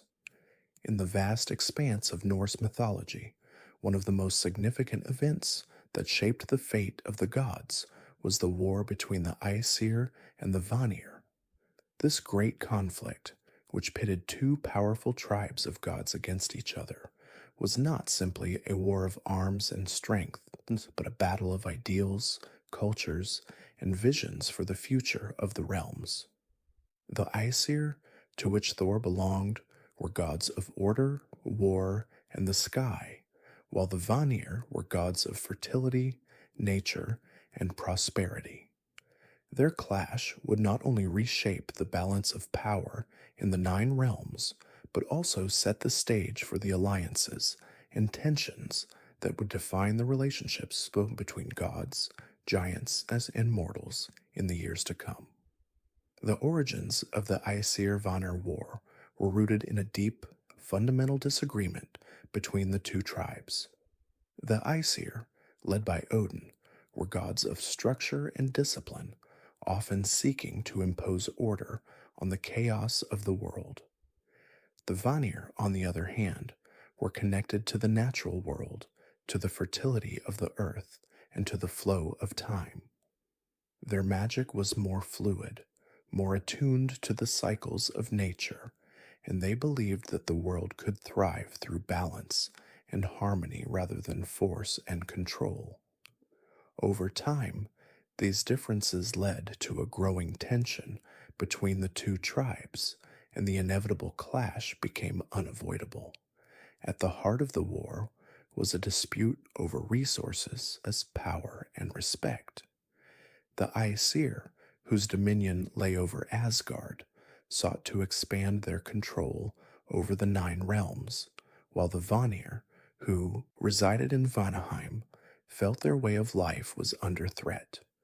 As the conflict escalated, both sides began to engage in fierce battles, with both gods and mortals drawn into the fray.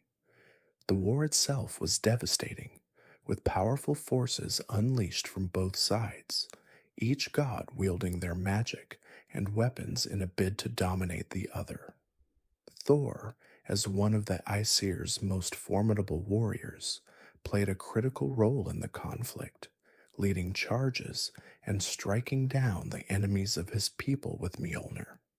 His strength, both physical and symbolic, was a key element in the Aesir's strategy, and he fought with fierce loyalty to his tribe. However, as the war continued, it became clear that neither side would emerge victorious. The battles were intense, but there was no decisive winner. The gods of the Aesir, despite their strength and discipline, found themselves unable to completely subjugate the Vanir, whose deep connection to the land and magic allowed them to resist. Likewise, the Vanir were unable to completely break the Aesir's will. The war reached a point where both sides realized that their endless fighting could only bring ruin to the nine realms. In the end, it was not through further violence that the conflict was resolved, but through negotiation. The gods of the Aesir and the Vanir, weary from battle and bloodshed, came to the realization that they could not continue to destroy each other without ultimately destroying themselves. Led by Odin, the Aesir agreed to a truce, and the two tribes sat down to forge a peace treaty that would unite them. The most significant part of this agreement was the exchange of hostages. Each side would send a god to the other tribe as a symbol of trust and goodwill. The Vanir sent their powerful seeress, Njord, and his two children, the twins Freya and Freyr, to live among the Aesir, while the Aesir sent the wise and skilled Mimir and the great warrior, the mighty Thor himself. Thor's role in this peace was not one of diplomacy or clever negotiation. His strength was not in his words, but in his actions. He was sent to represent the Aesir's commitment to the peace agreement and to ensure that the Vanir understood the seriousness of the truce. His presence in the Vanir realm was symbolic, a reminder that the gods of the Aesir were not to be trifled with. However, despite Thor's usual approach to conflict, he found himself in a unique position, having to learn the ways of the Vanir, who lived in a world that was attuned to the rhythms of nature, magic, and balance. As Thor spent time with the Vanir, he came to appreciate the differences between the two tribes. The Vanir were gods of peace, fertility, and the natural world. They were attuned to the seasons, to the ebb and flow of the earth, and to the cycles of life and death. Thor, who had always been focused on the protection of the realms through strength and order, found himself learning from the Vanir, understanding that there was a different kind of power in nature and balance. Though he remained steadfast in his role as a warrior, Thor grew to understand that there was a value in the Vanir's approach, one that was more patient, more in tune with the natural order, and less reliant on brute force. This lesson would stay with him in the years to come as he continued his role as a protector of both Asgard and Midgard. The peace treaty between the Aesir and the Vanir marked the end of the Great War, but it also marked the beginning of a new era. The two tribes, once bitter enemies, were now allies, united in their shared responsibilities as gods of the Nine Realms.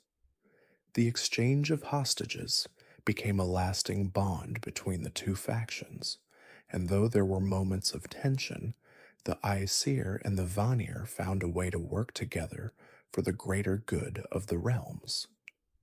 The war may have been brutal, but it was through the lessons learned from the conflict that both tribes grew stronger and more united. For Thor, the war with the Vanir was a turning point. He had fought many battles in his life, but this one taught him that strength alone was not enough to ensure victory. Thor learned the value of cooperation, of understanding the balance between order and chaos, and of recognizing the importance of harmony in the natural world. His role as a warrior did not change, but his understanding of what it meant to protect the realms grew deeper. The Aesir and the Vanir were not opposites, but two sides of the same coin, each playing a vital role in the cosmic balance. Thor's journey through this war was a reminder that true strength comes not just from the hammer, but from the wisdom to know when to fight and when to forge peace. Thor, the mighty god of thunder, protector of Asgard and Midgard, and fierce warrior of the Aesir, had fought countless battles throughout his life. But it was the battle with the giants, the Jotnar, that truly defined his role as a defender of the realms. The giants, ancient beings of chaos and destruction, had always been a thorn in the side of the gods. Their power, their wildness, and their refusal to conform to the order of the gods made them dangerous, unpredictable enemies. As Thor's story progressed, his role as the defender of Asgard would inevitably lead him to the giants once again, and his final, most monumental battle would be the one that would decide not only his fate, but the fate of all the realms. The giants were the polar opposites of the Aesir gods. Where the gods of Asgard represented order, structure, and light, the giants embodied chaos, wildness, and darkness. Their nature was to rebel against the very structure that the gods sought to maintain. And yet, the gods' struggle against the giants was not merely one of war. The giants represented forces of nature that could not be easily controlled or subdued. They were a necessary part of the cosmic balance, for without them, there would be no challenge to the order of the gods, no counterbalance to their power. But the giants, in their relentless quest for destruction, became increasingly dangerous, and it was only a matter of time before their inevitable clash with the gods reached its peak. Thor's final battle with the giants would not take place in a single moment. It would unfold across the course of many smaller skirmishes, each one leading to the inevitable conclusion of Ragnarok, the end of the world. Throughout his life, Thor had faced giants in numerous forms: the great serpent Jormungandr, the trickster giant Skrymir, and the terrible Thrym, who had stolen his hammer. Yet none of these challenges would prepare him for the ultimate confrontation that was prophesied to come. The giants, led by their most fearsome warriors, had long known that their time would come. They had seen the signs, the prophecies that foretold of their ultimate battle with the gods. Among the giants was the great wolf Fenrir, the Midgard serpent, and a host of other terrifying creatures that had been born of chaos and destruction. These beings were destined to be the instruments of the end of the gods. The battle would be fierce, and many gods would fall, including Odin, the All-Father. But it was Thor who would face the greatest challenge of all. The prophecy of Ragnarok spoke of Thor's final battle with Jormungandr, the Midgard serpent, a creature that circled the world in its massive form. It was said that Thor would face the serpent on the fields of Vigrid, the battlefield of the end times. Their battle would be a clash of titanic proportions, the thunder of Thor's hammer ringing through the heavens, and the venom of Jormungandr poisoning the god with its toxic breath. The serpent would coil around Thor, and with one final mighty strike, the god of thunder would defeat his ancient foe. But in the process, Thor would fall, his body succumbing to the venom of the serpent. This was the prophecy, a tragedy that foretold the end of Thor's journey. But even in the face of this prophecy, Thor did not falter. His strength, his resolve, and his loyalty to the gods and mortals were unwavering. As the time of Ragnarok drew closer, Thor prepared himself for the final battle. He would fight with all his might, knowing that the battle would be his last, and that in his death, the world would be forever changed. Thor's final battle with the giants was not just about defeating them, it was about protecting the realms, ensuring that the order of the gods could survive, even in the face of overwhelming chaos. The great battle between the gods and the giants was nothing short of apocalyptic. The skies were filled with the roar of thunder, the clash of swords, and the cries of warriors.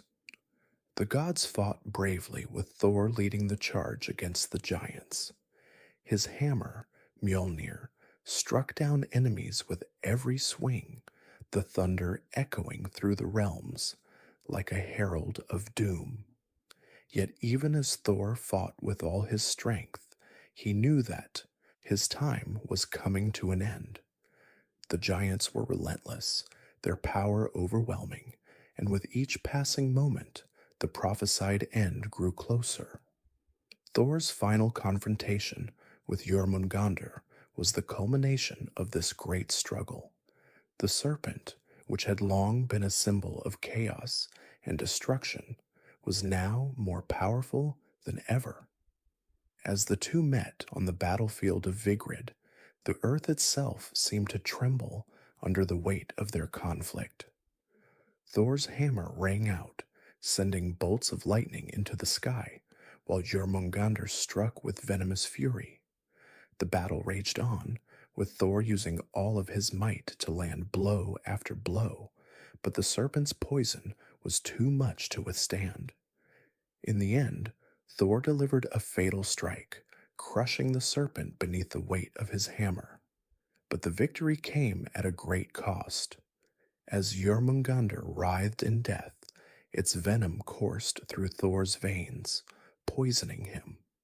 The god of thunder, weakened by the serpent's poison, collapsed on the battlefield. His last breath was a final testament to his strength and his sacrifice for the realms. Thor had given his life to protect the gods, the mortals, and the balance of the nine realms. In his death, the thunder of his presence faded, and the world was plunged into darkness. But even in his death, Thor's legacy lived on. His children, Magni and Modi, would survive Ragnarok and continue the work of their father. Thor's sacrifice was not in vain. It ensured that the realms would be reborn, that the battle between order and chaos would continue, and that his spirit would live on in the hearts of those who remembered him. Thor's final battle with the giants was not just the end of an era, it was the beginning of a new one. The gods would fall, but from their ashes, a new world would rise. Thor's legacy, his strength, and his unyielding spirit would endure, ensuring that the balance of the nine realms would be maintained for generations to come. His death was the price of victory, but it was also the beginning of a new chapter in the eternal cycle of life, death, and rebirth. Ragnarok, the end of the world. In Norse mythology, it is the cataclysmic event that has been prophesied to bring about the destruction of the gods, the fall of Asgard, and the final battle between the forces of order and chaos. It is a prophecy that looms large over the lives of the gods, and for Thor, it is an inevitable and tragic culmination of everything he has fought for. The prophecy is not just a warning of destruction, it is a reflection of the cyclical nature of existence, a reminder that life and death, creation and destruction are inseparable forces that must forever dance together in a never-ending cycle. The signs of Ragnarok had been clear for some time. The earth trembled, the skies darkened, and strange omens filled the air. The very fabric of the nine realms seemed to be coming undone, as if the cosmos itself was preparing for the final confrontation between the gods and the giants. The great wolf Fenrir, who had long been bound by the gods, would break free from his chains, and the Midgard serpent Jormungandr would rise from the oceans to do battle with Thor. The dead would rise from Helheim, and the sky would be torn asunder by the fiery blasts of the giant wolf skull and the flaming serpent Nidogr. The gods, fully aware of the prophecy, prepared themselves for the end. Odin, the Allfather, sought out the wisdom of the Norns, the three fates who wove the threads of destiny. He knew that his time was coming, and he sought to understand the path that lay ahead, though even he could not change the fate that had been foretold. Thor, too, prepared for the final battle, though his fate was also sealed. He knew that his strength would be tested as never before, that his battle with Jormungandr would be the defining moment of his existence. The gods gathered their armies, called upon their allies, and fortified the walls of Asgard. Yet despite all their preparations, there was a sense of inevitability that hung over them. They were gods, immortal beings who had shaped the world, but they were not invincible. The prophecy of Ragnarok was not just a warning, it was a reminder that the gods, like all things, were subject to the passage of time, to the ebb and flow of existence. The gods were not above the forces of fate. They, too, would one day fall. For Thor, the prophecy was both a challenge and a burden. As the god of thunder, he had always stood as the defender of the realms, the one who would protect the gods and mortals alike from the forces of chaos. Yet he knew that his role in the final battle would be both his greatest triumph and his ultimate sacrifice.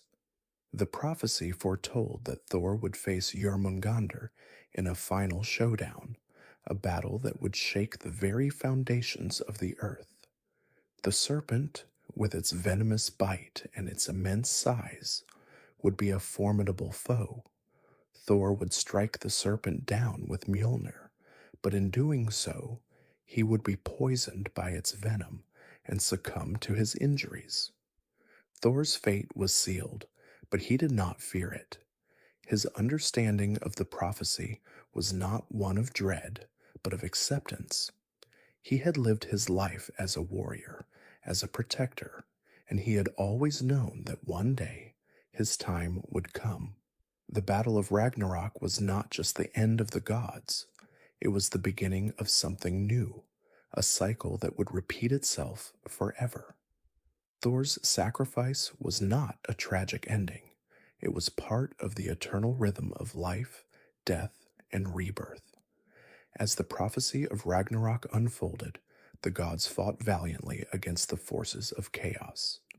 Odin, the wise Allfather, led the charge against the giants and their allies. Loki, once a friend, but now a betrayer, fought alongside the enemies of the gods, leading the giants into battle.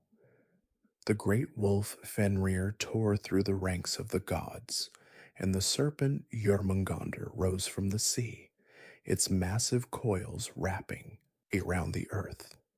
The battle was fierce, with gods and giants alike fighting with all their might, knowing that their lives and the fate of the 9 realms depended on the outcome. Thor, as foretold, faced Jormungandr in a final cataclysmic clash. The serpent was vast and terrifying, its venomous fangs capable of destroying anything in their path. But Thor, undaunted, faced the creature with all the strength and courage he had ever known. With each swing of Mjolnir, the god of thunder sent lightning coursing through the sky, striking the serpent with the force of 1,000 storms. The battle between Thor and Jormungandr was not just one of physical strength. It was a struggle for the very balance of the cosmos. In the end, Thor struck the serpent down with a mighty blow. The force of the impact shattered the earth, and the serpent, writhing in its death throes, unleashed a final venomous blast that struck Thor. The poison of the serpent coursed through his veins, and though he had defeated his foe, Thor knew that his time had come. As the life drained from him, Thor's thoughts turned to the realms he had fought so hard to protect, to the people he had sworn to defend. He had given everything to keep the balance of the worlds intact, and now, as he lay dying, he knew that his sacrifice would ensure that the cycle would continue. As Thor breathed his last, the world seemed to fall into silence. The thunder that had once echoed across the heavens faded, and the light of the gods began to dim. The great battle of Ragnarok had come to an end, and the gods had fallen. But from the ashes of their demise, a new world would rise.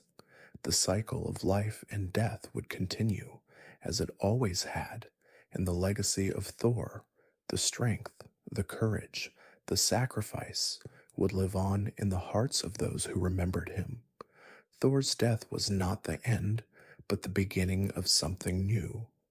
His spirit, like that of all the gods, would live on in the stories told by mortals, in the thunder that would one day return to the skies, in the memory of his deeds.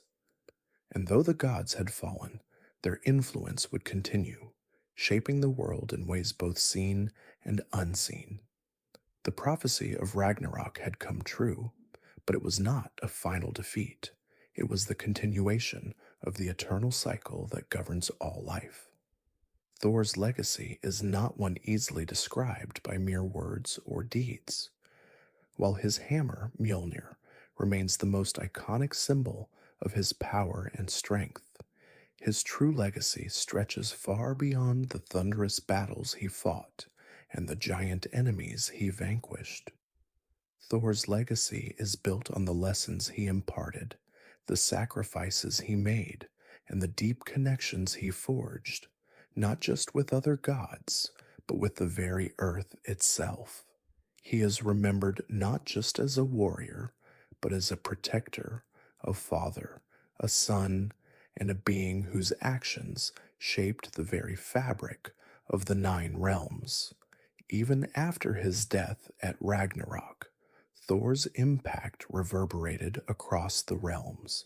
Though the gods fell, the lessons of their lives and the bonds they had created lived on.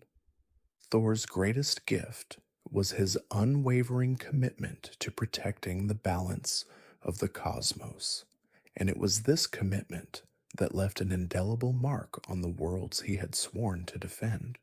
In a way, Thor's death ensured that the cycle would continue, not as a mere repetition of past events, but as a chance for rebirth and renewal.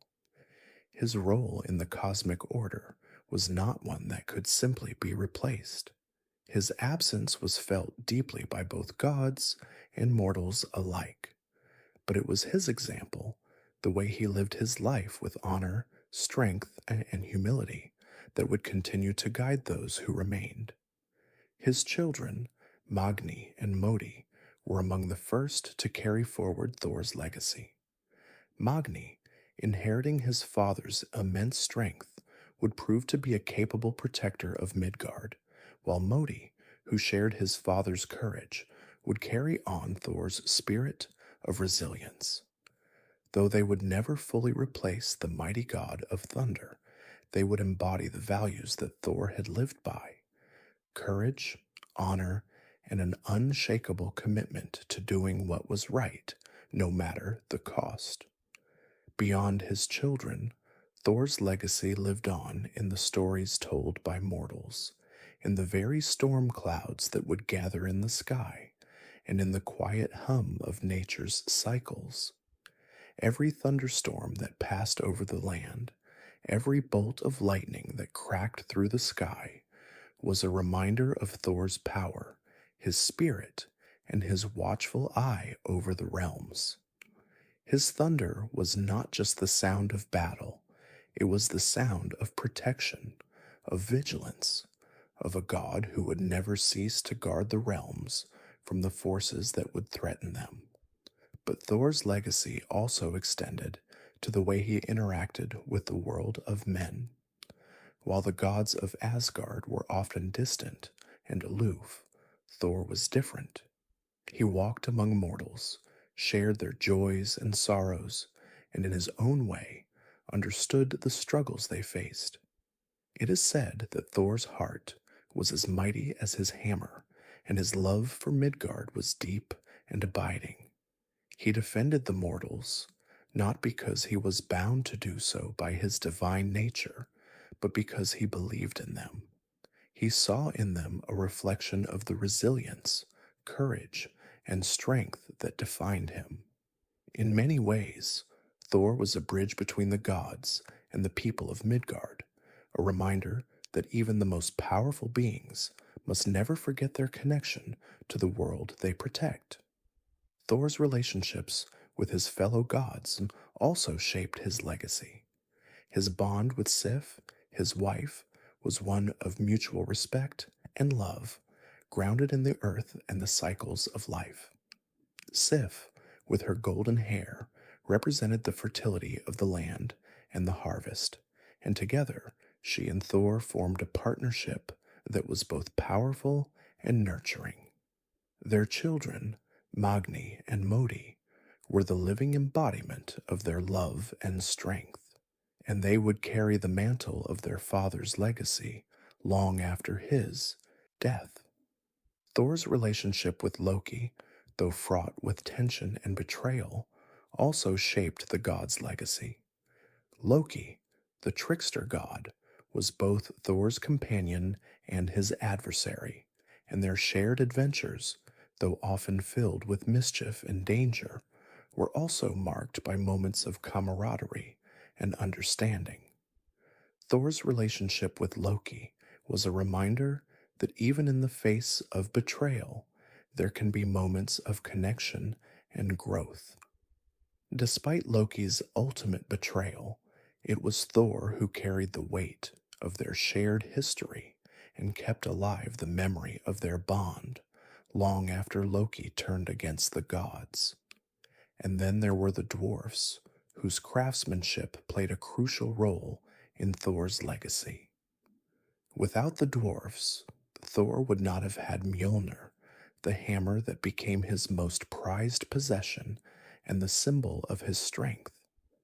The dwarfs, with their magical creations, provided the gods with the tools they needed to protect the realms, and Thor's bond with them was one of mutual respect. Thor's legacy was shaped by the contributions of those around him, and his understanding of the importance of collaboration and partnership would be a lesson passed down to future generations. As the years passed, Thor's legacy was immortalized in the stories and songs of mortals and gods alike.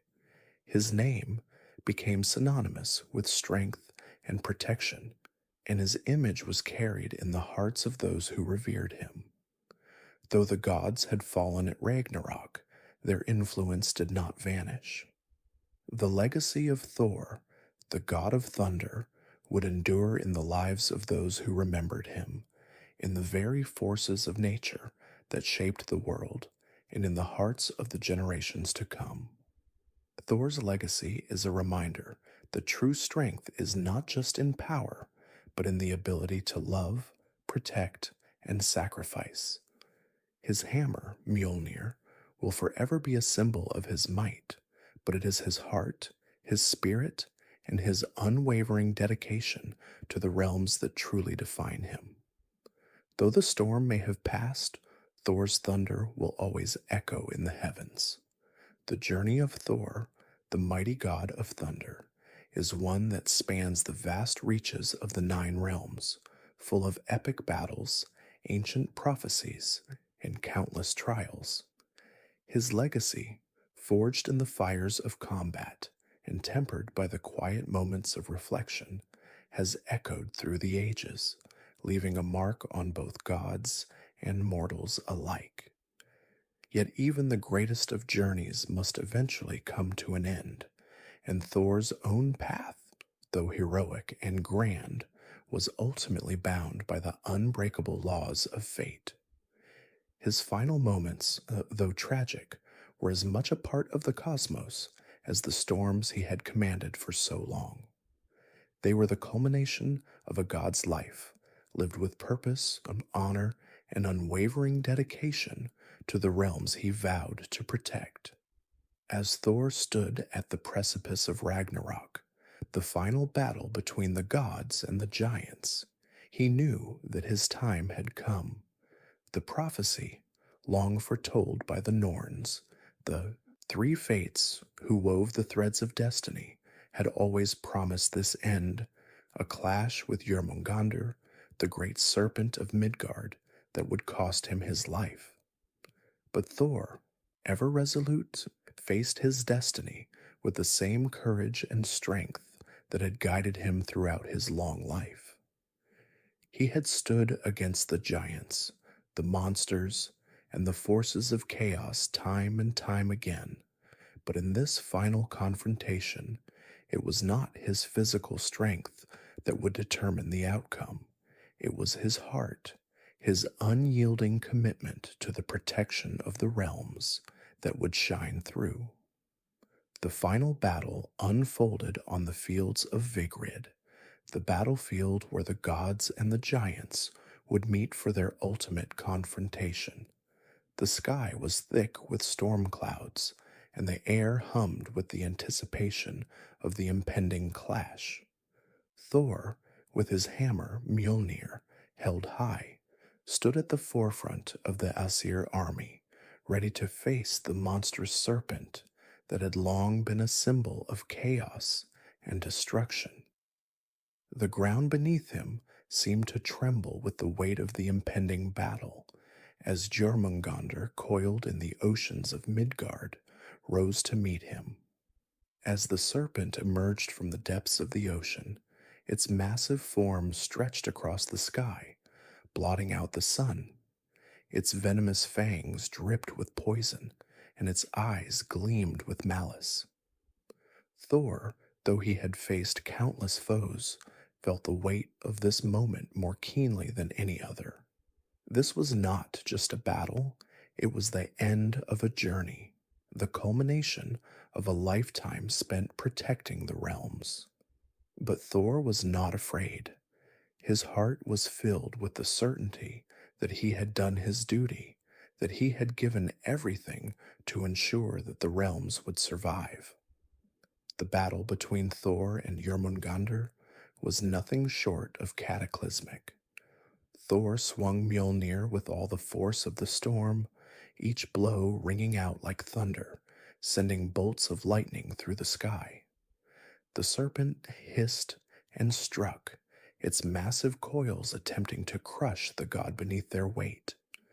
Thor, despite his power, found himself struggling against the serpent's venomous bite and the crushing force of its body. Each strike, each thunderous blow, seemed to shake the very foundations of the world. The clash of these two ancient beings was felt in every corner of the 9 realms, as if the very fabric of existence was being torn asunder. In the midst of this epic battle, Thor knew that he could not defeat the serpent forever. The prophecy had foretold that he would strike the final blow against Jormungandr, but it also spoke of his own death. Thor's strength, though unmatched, could not overcome the inevitable pull of fate. As he landed a final, powerful blow against the serpent, the ground beneath him cracked, and the venom of Jormungandr's final strike coursed through his veins. Thor, with his mighty hammer still gripped tightly in his hand, fell to the earth, his strength fading as the poison took hold. In his final moments, Thor's thoughts turned to the realms he had fought so hard to protect. His heart was full of the memories of his family, his children, and the world he had spent so many years defending. He thought of his beloved wife, Sif, and of his children, Magni and Modi, who would one day carry his legacy forward. Though he knew his time had come, Thor's spirit remained resolute. He had fought with honor, with strength, and with the unwavering belief that the realms were worth protecting. In the end, that belief was his greatest victory. As Thor breathed his last, the storm clouds above began to dissipate. The thunder that had once filled the sky fell silent, and the winds that had howled across the realms grew still. The gods, though they knew the battle had been won, mourned the loss of their greatest warrior. Thor's death marked the end of an era, the fall of the gods, but it also marked the beginning of a new world, a world that would rise from the ashes of Ragnarok, a world that would carry the legacy of Thor forward. Thor's death was not the end of his story. Though his physical form had fallen, his spirit lived on in the memories of those who had known him, in the stories told by mortals and gods alike. His legacy, built on strength, honor, and sacrifice, would endure long after his passing. The thunder that had once roared across the skies would continue to echo, a reminder of the god who had once protected the realms with all his might. And though the world had been forever changed, Thor's spirit would live on in the hearts of those who remembered him. Thor's journey had come to an end, but in the end, his sacrifice had ensured that the cycle of life, death, and rebirth would continue. His death, though tragic, was not in vain. He had fulfilled his role as protector of the realms, and in his passing, he left behind a world that would continue to fight, to protect, and to grow. His legacy would carry forward, and the thunder that had once rumbled through the heavens would continue to inspire those who would one day follow in his footsteps. Thank you for joining me on this gentle journey through the story of Thor, the mighty god of thunder.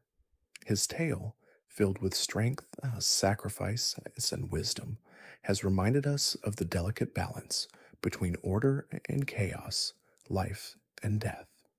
As we drift into the quiet of the night, may you carry with you the lessons of his legacy: to fight for what is just, to protect those you love, and to find strength in the quiet moments as well as the storms. As Thor's thunder fades, may your own heart find peace, and your dreams be filled with the courage and warmth that he so often embodied. Good night, dear friends. May the winds of the realms guide you to restful sleep, and may you awaken to a world that continues to carry the echoes of his legacy. Sleep well, and remember that the strength of the gods and the gentleness of their spirits will always be with us, in every thunderstorm, in every quiet moment, in every heartbeat. Good night.